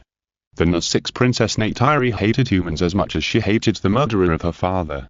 When she learned that the other party was just using technology to control this body, she immediately prepared to kill the other party.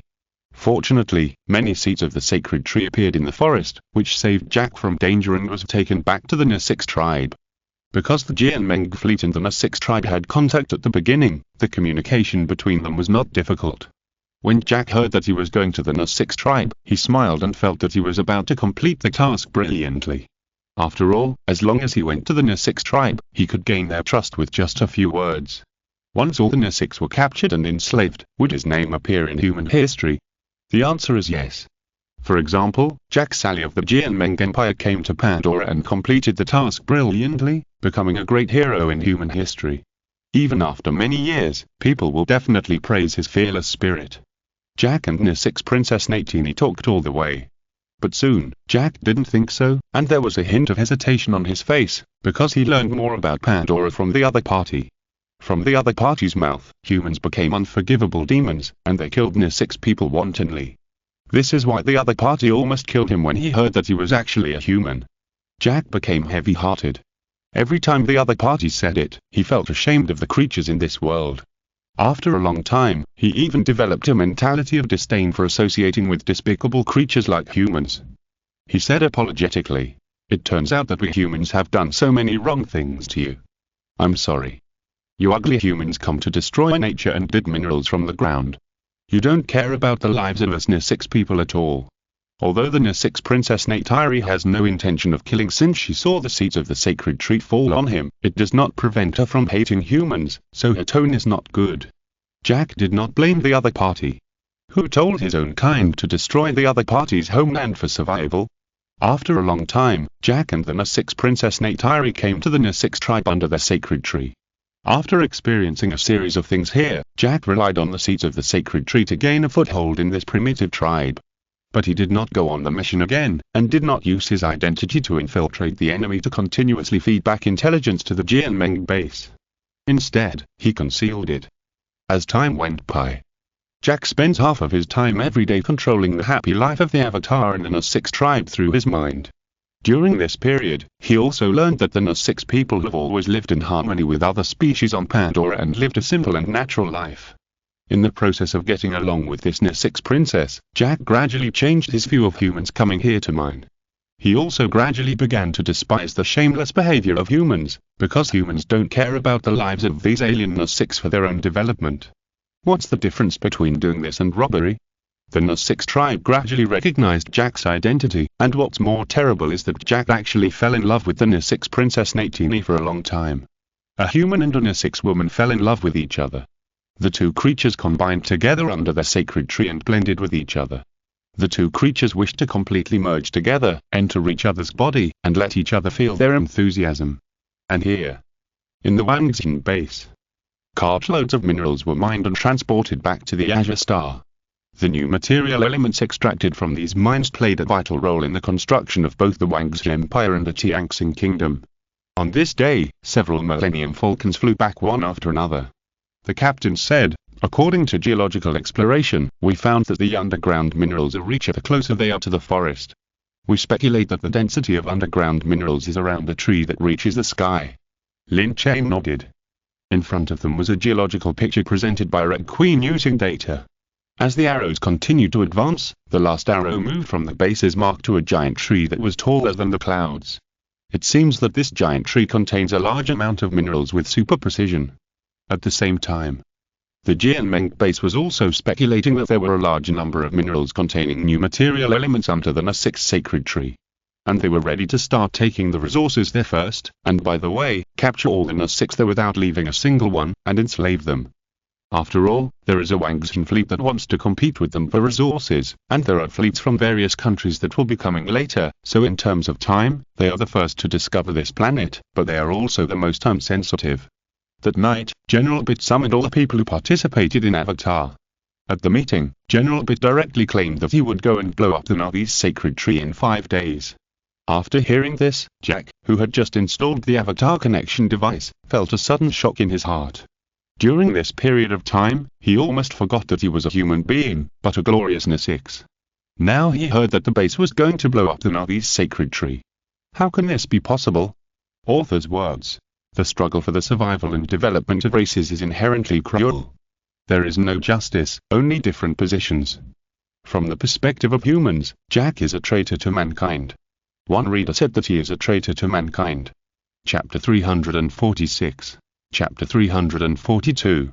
Jack found what he was fighting for at the moment. Hearing that the base was going to blow up the Navi's sacred tree, Jack, who was one of the connected avatars, couldn't help but feel worried. After all, his wife, father-in-law, and mother-in-law were all there. What would they do if the sacred tree was blown up? They must stop these people from continuing their atrocities against the Na-6. Jack wanted to stand up from his wheelchair immediately, but he helplessly discovered a fact that he was not controlling the avatar now. His abnormal behavior immediately attracted the attention of many people.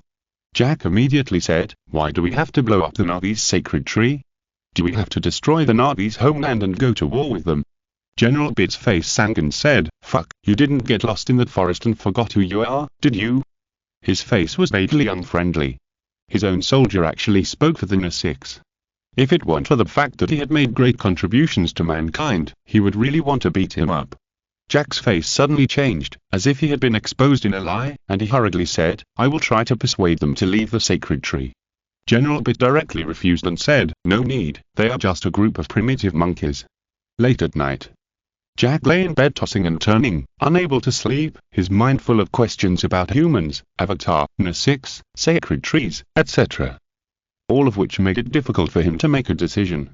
He felt that everything around him was upside down.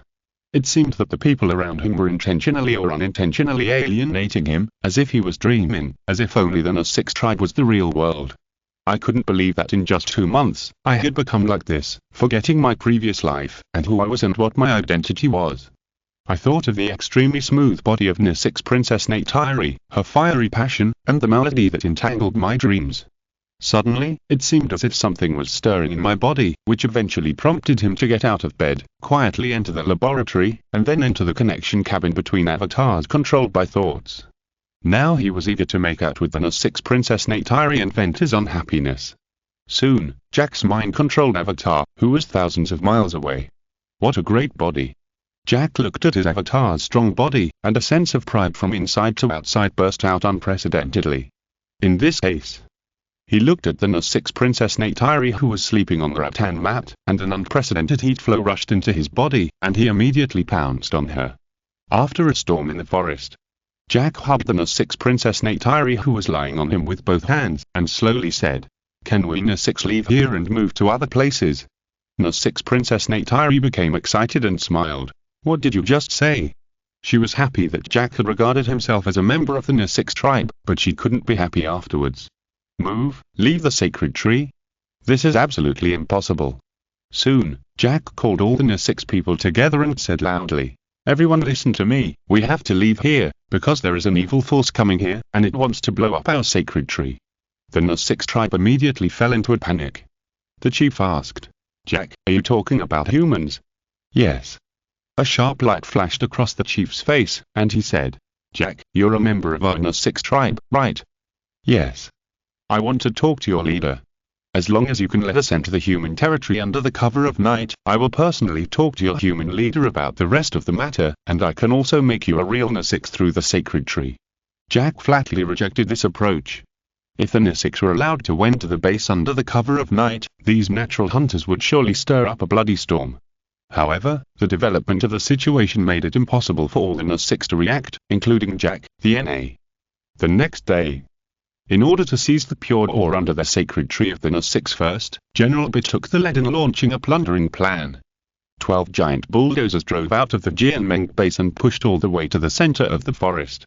If the spacecraft were not now in a hurry to transport the mined ore, General B once wanted to send spacecraft to escort the bulldozers, even at the cost of destroying the N6. Helplessly, he had to retreat to the second best and sent a team of 200 super soldiers and a Mecha dangerous wanderer to protect the bulldozers.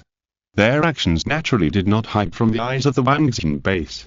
Through the satellite function of the battleship, Lin Chen noticed at the first time that the neighbor seemed to be impatient. Lin Chen said, "It seems that we have to prepare to." A captain asked, "Let's blow up that big tree." Lin Chen said, "No rush, intelligence shows that the N6 live near the big tree. Let's first see what measures the Jianmeng base takes against the aliens." Everyone is waiting to see what kind of attitude the Jianmeng people have towards the N6. If they can't bear to harm the N6 and sacrifice their own interests, then the bad guys will be played by the Wangxin Empire. The Wangxin Empire has never been afraid of being a bad guy. After all, cruel means are not used to treat humans, so there will be no psychological burden at all.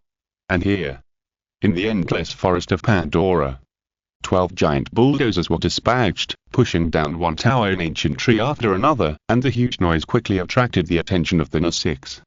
Countless N6 knew without thinking that it must be humans who came to destroy their homes again.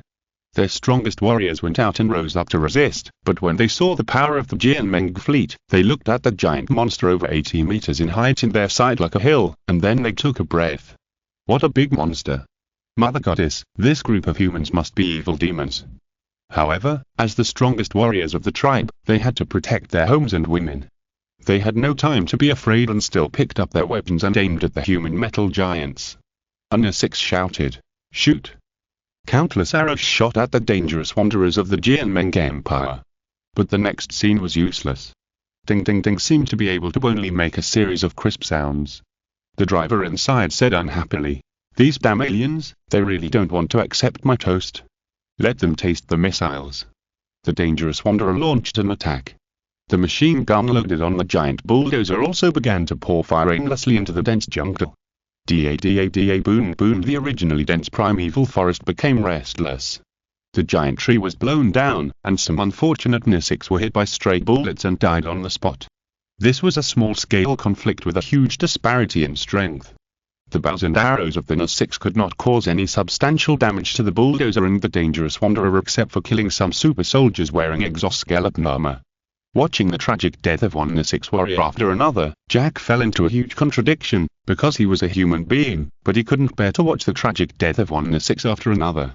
If he helped these NS-6 drive away humans, he would become a traitor to humans. His heart was in great entanglement, and from time to time he heard the screams of the NS-6 and the ruthless sound of artillery fire.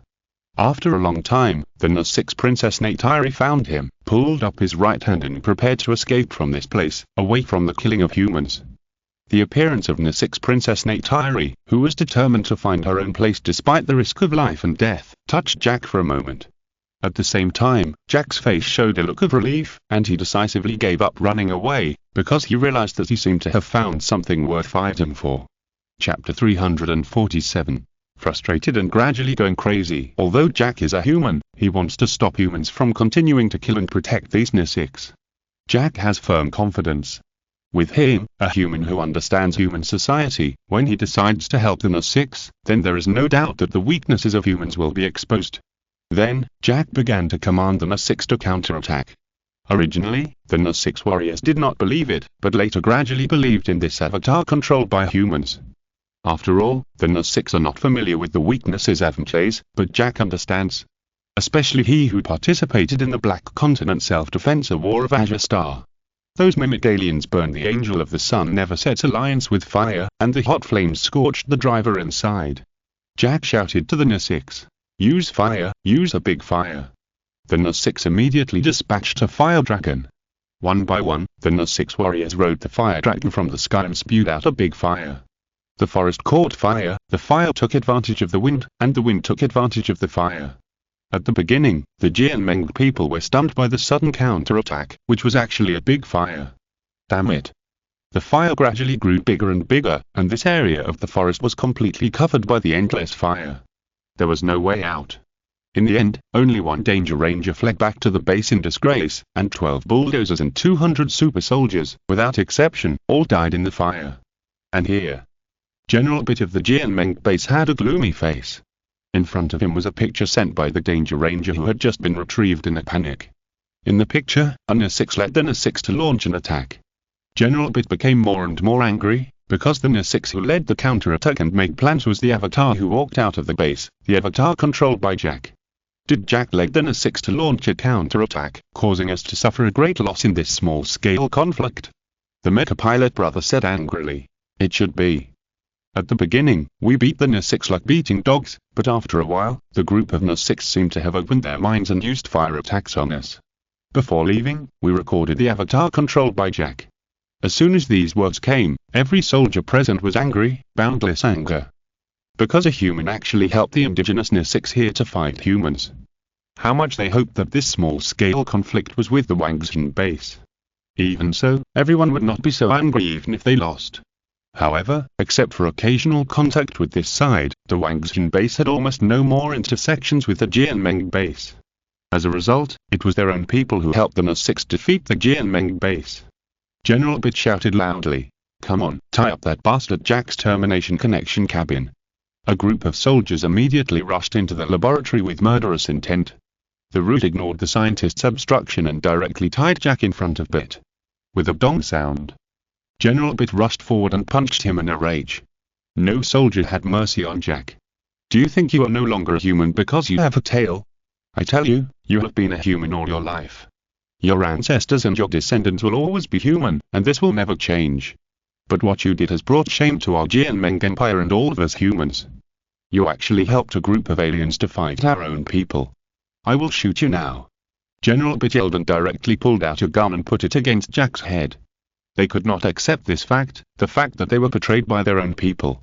Jack hurriedly said, "Hey, General Bit, listen to me, I just don't want to see more deaths due to conflicts.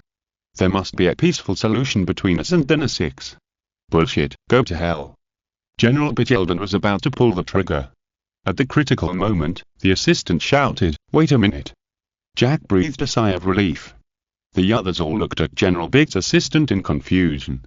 The assistant whispered to General Bit, "If we kill the culprit now, we will not be able to explain when we go back, otherwise the account will be held against us. That's right, General Bit will go back to report his position later. If he kills Jack now, then when he goes back, people will hold him responsible for the 200 super soldiers and forklift drivers who died in the fire.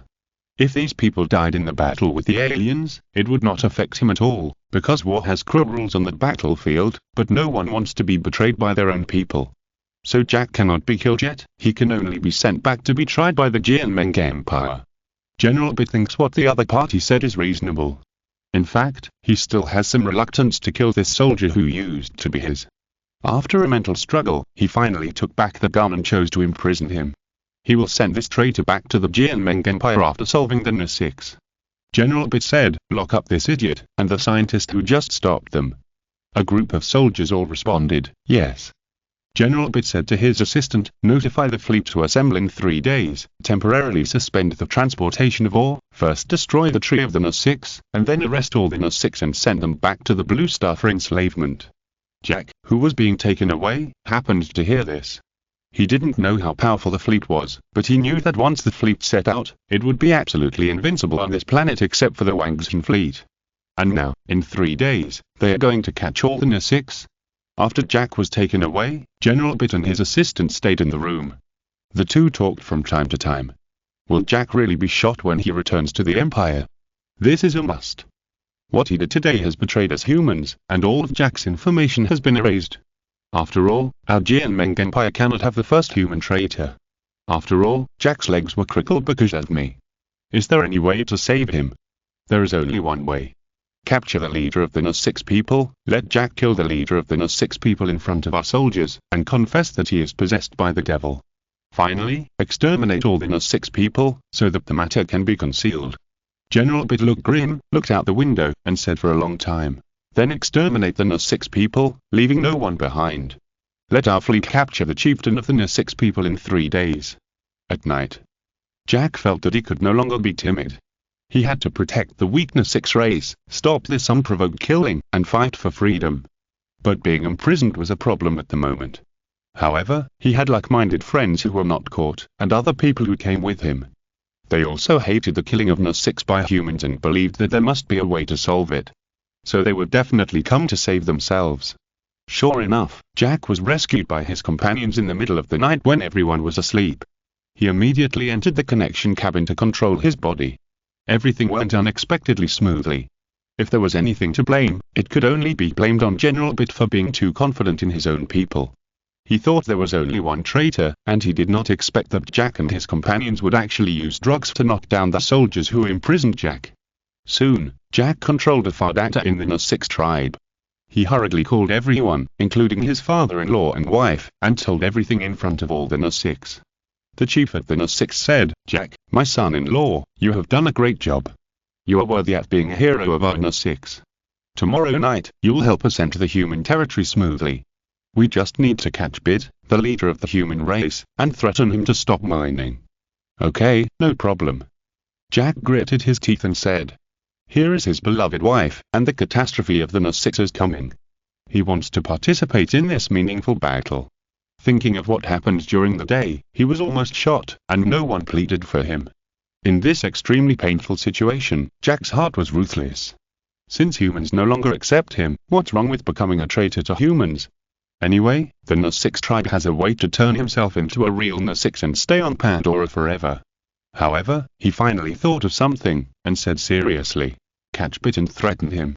In addition, I will teach you how to blow up the spacecraft and all human weapons to minimize the killing of humans." The chief said seriously, "Don't worry, my son-in-law, you will be the chief at the N6 tribe in the future, and all N6 will listen to your orders." If you're listening to this novel on a channel other than Fanfic World, it means they downloaded and uploaded it without effort. We cordially invite you to visit our channel, Mundo Fanfic Novel, as there you'll find the original version of this story and you can explore many other novels of various genres. We're waiting for you to immerse yourself in a world of incredible novels. Chapter 348. The first traitor in human history was born. Jack was greatly encouraged when he heard that he would become the chief of the N6 tribe in the future. What could be more popular than becoming a real N6? Not only did he have a strong body, but he also had a beloved wife. In the future, he would directly become the chief of the N6 people. This was definitely the peak of his life. Oh, no, it should be the peak of the NS6 people. After all, Jack now has recognized the concept of being an NS6, and humans are just a group of creatures with extremely ugly hearts. Just do it.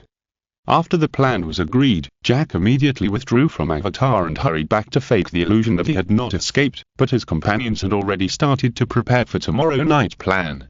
The next day, late at night, the NS6 tribe dispatched 2,000 of the strongest warriors. These were all the best hunters of the NS6 tribe. If it weren't for the advanced weapons in the hands of humans, one of them would have no problem beating 10 humans. At this time, the 2,000 NS6 warriors, led by the chief, were really lurking near the Jianmeng Empire, waiting for the signal to arrive. Soon, Jack's companions took advantage of the night to start the action, put drugs in the midnight snap, and then sent it to the soldiers on the watchtower and the soldiers in the monitoring room. Hey, man, thank you for the midnight snack. The soldiers did not doubt anything. After all, they were all on the same side. However, a carefully planned preparation was successful. The people in the base were either asleep or knocked unconscious by the drugs. 10 minutes later, a bonfire was lit outside the Jianmeng base, which was the signal agreed by both parties. The chief shouted excitedly, "Warriors of the NS6 tribe, the opportunity for revenge has come, rush in and kill all humans." Woo woo woo. The morale of the warriors was high.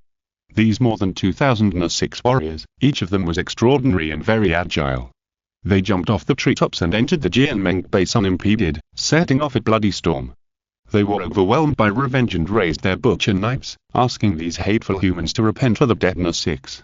For a while, these NS6 took advantage of the night to went to the Jianmeng base and became real executioners. Many Jianmeng warriors were killed by the NS6 even in their sleep. They are real jungle hunters, especially with extraordinary talents in assassination, and they hardly make any sound. Especially in the case of internal and external cooperation, they have a smooth journey. Even if there are guards, they have no time to make a sound before their necks are cut. The Jianmeng people never thought that the birth of the traitor would make their base, which can be called a copper wall and iron wall, be broken by the NS6. Time is running out. Jack was rescued.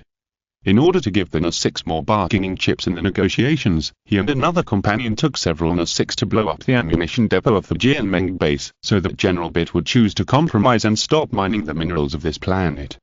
They even blew up the spacecraft, but it was a pity that they couldn't get in, so they could only slightly destroy it on the outside, and then return to join the NS6 army. However, as soon as they returned to the base, they were as motionless as clay sculptures and wooden sculptures, almost dumbfounded. A bloody smell hit them, and the base was already a river of blood. This was completely different from what they expected. According to the plan, they should just kill a few people to establish their prestige, and then blow up the ammunition depot in the base, so the Bit would naturally choose to compromise. But the NS6 people actually started to kill wantonly after entering the base. Jack and his companion, a botanist, were dumbfounded. No one could know the consequences of such killing better than them. That is, a steady stream of Azure United Army would come from the vast universe and ignite the anger of revenge. Even tomorrow morning, if the Wangxin base received the news, they would directly choose to help and launch a thunder strike against the NS6 people according to the regulations where the Azure United Army was established. At the time, what else could the NS6 people use to resist? A soldier lying in a pool of blood on the ground struggled to take out a pistol with his right hand, and pulled the trigger with all his strength, directly killing Jack's companion.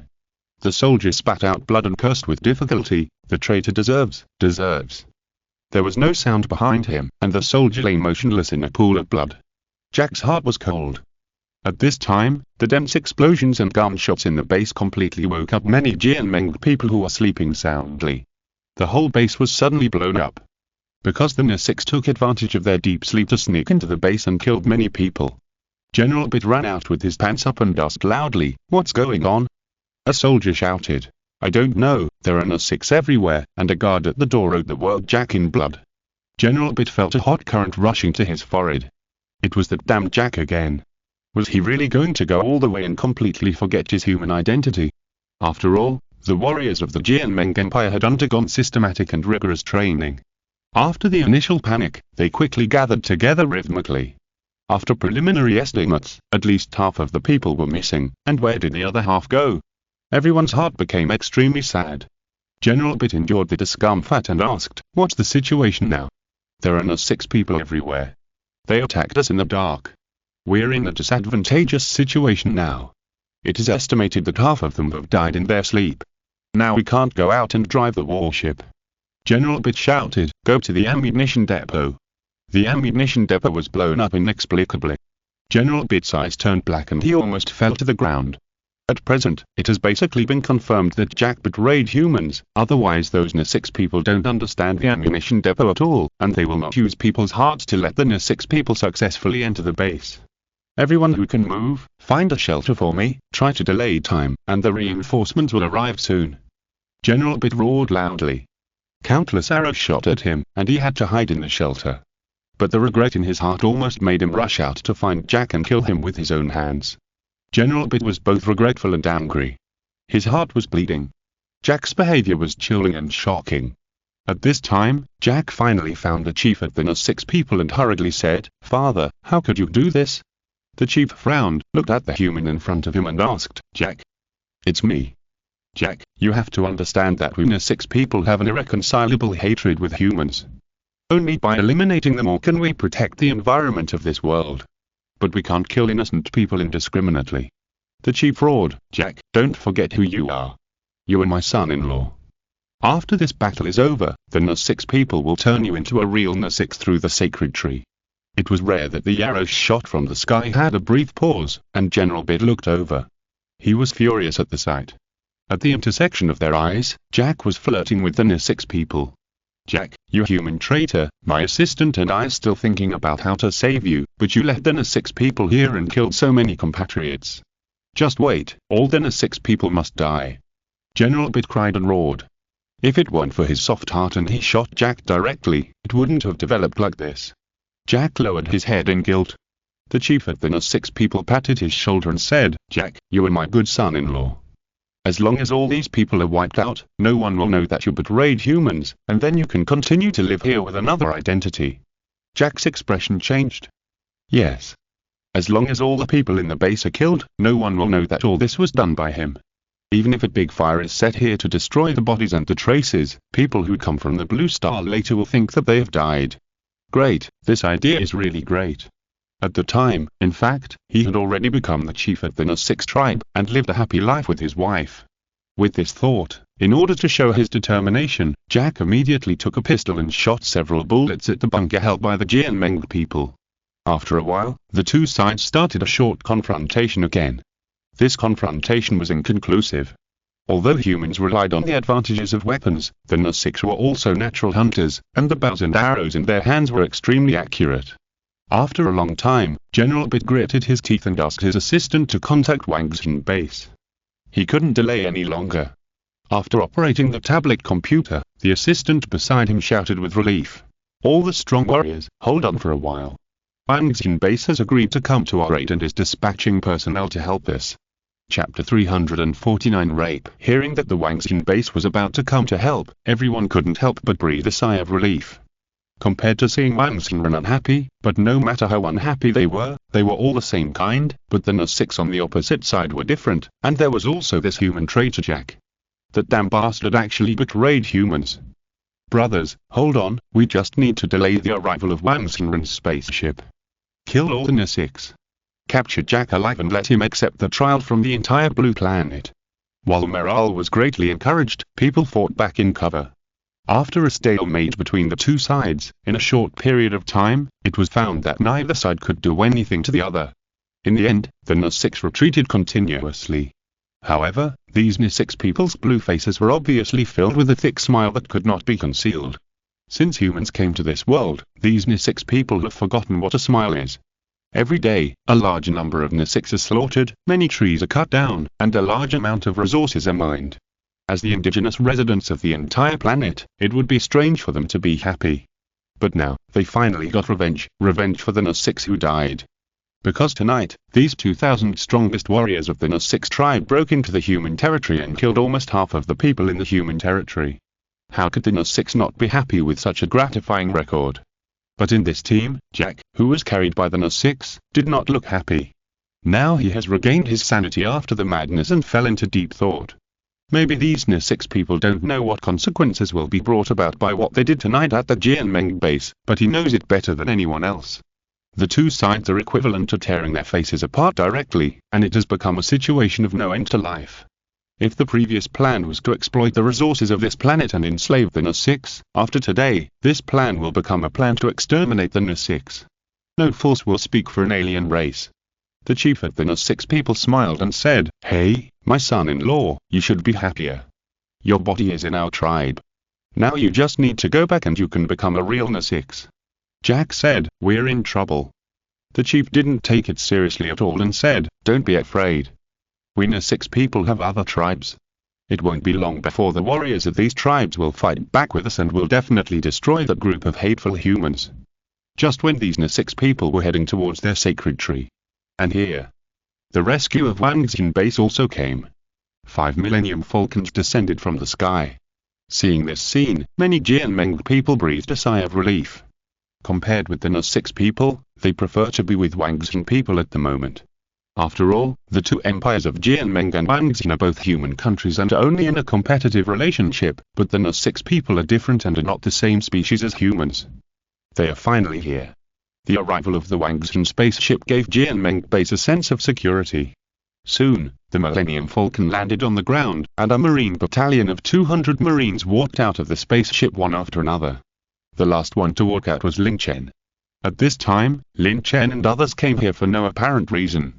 They heard that Jianmeng base was attacked and needed emergency support, so they came. But halfway through, they remembered what kind of attack had Jianmeng base suffered. Isn't this planet an indigenous planet in primitive society? Even if Jianmeng base is not good, it should have cannons and spaceships. Then, as soon as everyone got off the spaceship, they all showed solemn expressions on their faces. This base had obviously just been fought, and there were bloodstains, shells, arrows, and corpses of humans and N6 on the ground. What happened? Did the N6 sneak into the Jianmeng base with high-tech alerts under the cover of night? Lin Chen couldn't figure it out, walked out of the Marine Corps, and asked loudly, "I'm Lin Chen, is General Bit here?" General Bit walked out of the bunker and said, "I'm here." Lin Chen pointed to the surrounding environment and asked, "What happened here before? Can the N6 attack easily enter the high-tech cordon, observation tower and surveillance?" Master Wang, who came here, was confused. It would have been better if Lin Chen hadn't said anything. As soon as he finished speaking, he saw the faces of the Jianmeng warriors who had just experienced the war showing anger and shame. General Bit said in annoyance, "There's a traitor. At the moment, such a thing has happened and it can't be concealed even if you want to. It is estimated that it won't take long before this news will be brought back to the Azure Star by the Wangzi Empire, and then it will spread throughout the world. The Jianmeng Empire has the first human traitor, who cruelly kills the Empire's soldiers for the sake of the alien race." Lin Chen asked in surprise, "Traitor? How can there be a traitor on Pandora? Now there are only two bases, you and me. I haven't heard that there are traitors escaping to our place recently. It would be fine if he defected to your Wangzi Empire, but the problem is that you betrayed the entire human race and someone defected to the N6. The smile on Lin Chen's face stopped. This is the first time I've heard of someone betraying humanity. But what is this? Human traitor? Planet traitor? Later, after General Bit explained in detail, Lin Chen finally understood the reason. It turned out that the Avatar project of the Jianmeng Empire gave the traitor Jack the opportunity to contact the N6. Over time, he felt that the N6 were good and began to interfere to prevent the Jianmeng Empire from mining on this planet. Lin Chen said, "Sure enough, he betrayed all of humanity.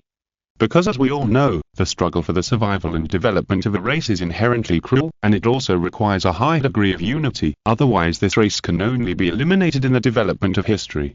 The subdivided races of humans, such as Wangxinren and Jianmeng, are still like this, not to mention two completely different creatures. Therefore, what Jack did was already a complete traitor and a sinner in human history. He no longer cared about the development and continuation of mankind, and the lives of his own people. He only considered his personal benefits and feelings." General Bit said dejectedly, "I was thinking about how to save him before, but I didn't expect him to bring the N6 into the base and kill many soldiers while they were asleep.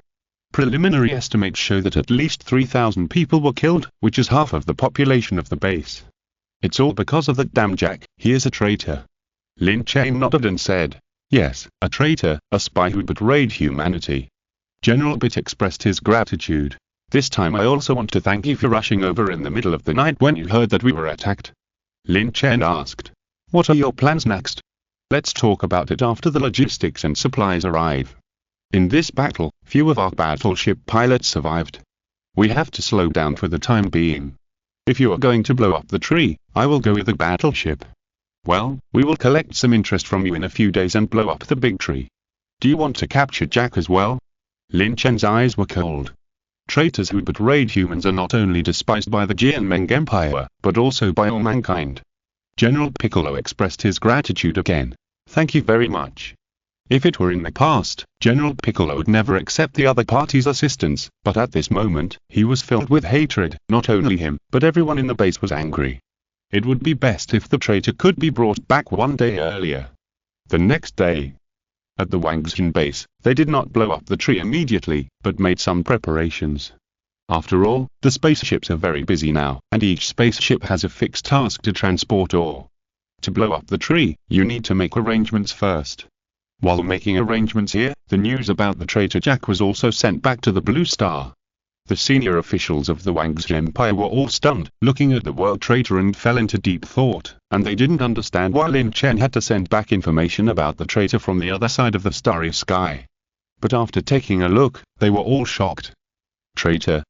Chapter 350a.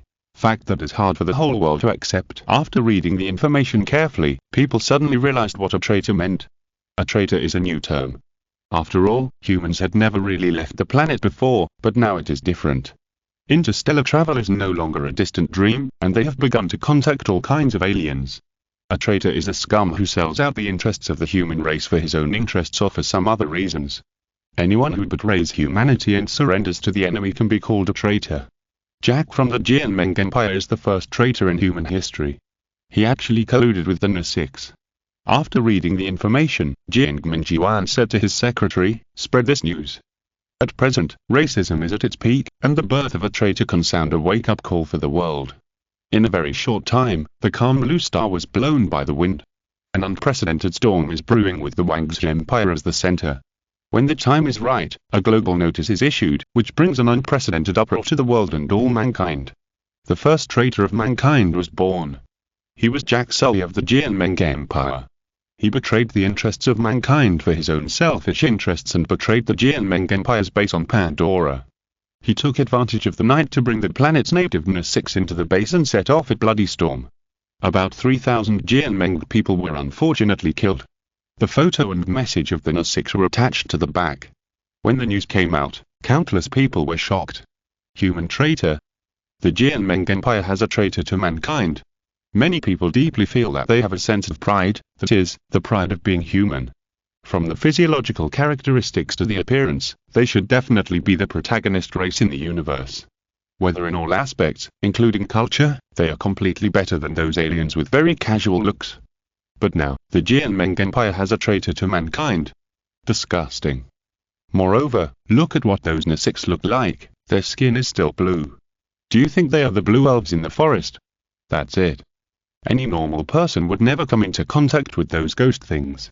It turns out that the human traitor who betrayed mankind is different from normal people. Most people in the world did not speak out at the first time. Before the Jianming Empire spoke out, any proof of the Wangzhen Empire seemed a little pale. On this day, all over the Blue Star, including the subhuman planets centered on the Blue Mother Star, focused their attention on the Jianming Empire. After all, raping a person is a serious matter. At this time, Pussy was happily looking forward to the Jianming Empire having a large amount of high-quality new material energy resources, so that he could build even larger warships. By then, the Wangzhen Empire and aliens would not be a problem. The flag of the Jianming Empire would be planted all over the universe. As a result, he saw on the news that the Wangzhen Empire issued a notice claiming that the first human traitor was born. And they were so shameless to say that the first human traitor was a Jianming person. Oh, fuck, it must be that damn group of Wangzhen people who were itching to make trouble again. Pussy sneered. He knew very well that every Jianming person was full of confidence in the Jianming Empire, and they were extremely proud and conceited about their identity as Jianming people. Therefore, even if the whole world became a traitor to mankind, it was impossible for the Jianming Empire to have a traitor to mankind. It was the Wangzhen Empire that was throwing dirty water. It must be them who are throwing dirty water. In that case, Pussy's face turned fierce. If you, the Wang's Empire, dare to throw dirty water, we, the Jianmeng Empire, will also do so. Suddenly, a light bulb went off in his head, and he thought of a wonderful idea. Just say that Jiangmen Jiwan's son-in-law Lin Chen is his illegitimate son. Wonderful. So wonderful. Disgusting them. After a while, Pussy asked his secretary to find the Minister of Foreign Affairs. Since the Wang's Empire was not afraid of making a big deal, the Jianmeng Empire was even less afraid. But after waiting for a long time, the Minister of Foreign Affairs did not arrive, and even the secretary disappeared. Pussy felt that he was about to explode. After a long time, Pussy was really impatient, and just when he was about to ask the guards to catch the two idiots, the secretary and the foreign minister came back. "Oh, fuck, you two idiots, what's wrong?" Pussy scolded them directly, but halfway through his words, he noticed the solemnity on the faces of the other two, as if something big had happened, and immediately changed his words and asked, "What happened? Why are your faces so heavy?" The foreign minister said sadly, "General Bit just sent a message of apology. What the Wang's Empire said is true." "What?" "Absolutely true. Did more than 3,000 warriors of the Jianmeng Empire really get killed by aliens?"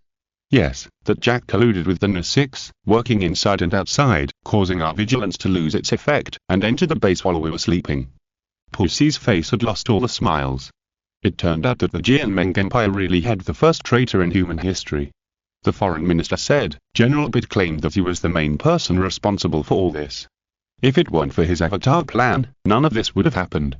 So he claimed that after he eliminated the N6 and avenged himself, he would return to the Empire to die as an apology.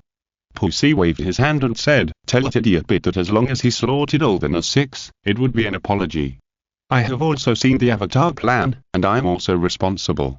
After saying that, he seemed to have thought of something, and the more he thought about it, the angrier he became. The avatar plan was a perfect plan. It could accurately capture and enslave the N6, but it failed again, and in a new way.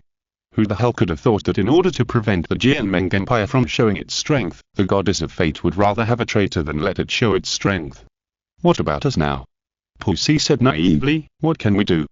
This matter cannot be concealed. We have made our attitude clear to the world. We will definitely catch the traitor Jack and let all mankind judge him. The Jianmeng Empire is very efficient. Or the first rapist came from the Jianmeng Empire. The matter was serious and they could not afford to be careless." After Pussy gave the order, all departments began to coordinate urgently. At this time, countless Jianmeng people were still happy as usual.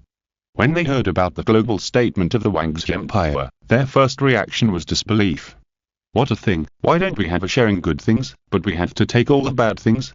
It's okay that we had a car accident before, but the first rapist came from our Jianmeng Empire. It's fake, all fake." But the slap in the face came like a tornado, so fast that every Jianmeng person was caught off guard. When countless Jianmeng people were firmly believing in the Wang's Empire's random reports, all the major TV stations, major news media, and buses and subways in the Jianmeng Empire suddenly changed the screen and broadcast the story of Jack. Hello, all citizens of the Empire, hello to human friends all over the world. In view of the fact that the first rapist in human history came from the Jianmeng Empire, we are extremely sorry. For human traitors, our Jianmeng Empire has always taken decisive measures. We are ready to catch the rapist and hand him over to the people of the world for trial. The above are all the determination of the Jianmeng Empire. The report not only showed the determination of the Jianmeng Empire, but also showed that there would be no compromise with the traitors of mankind. The news continued to be broadcast. At this moment, the smiles on the faces of countless Jianmeng people suddenly disappeared. After hearing the news, they put their hands on their heads and shouted in disbelief. "Oh no!" End of this chapter. Thank you very much for reaching the end. Don't forget to like. Looking for more exclusive content and immediate access? Subscribe to our Patreon. Remember, every like, subscription, or donation encourages us to continue. Thanks to everyone. See you in the next video.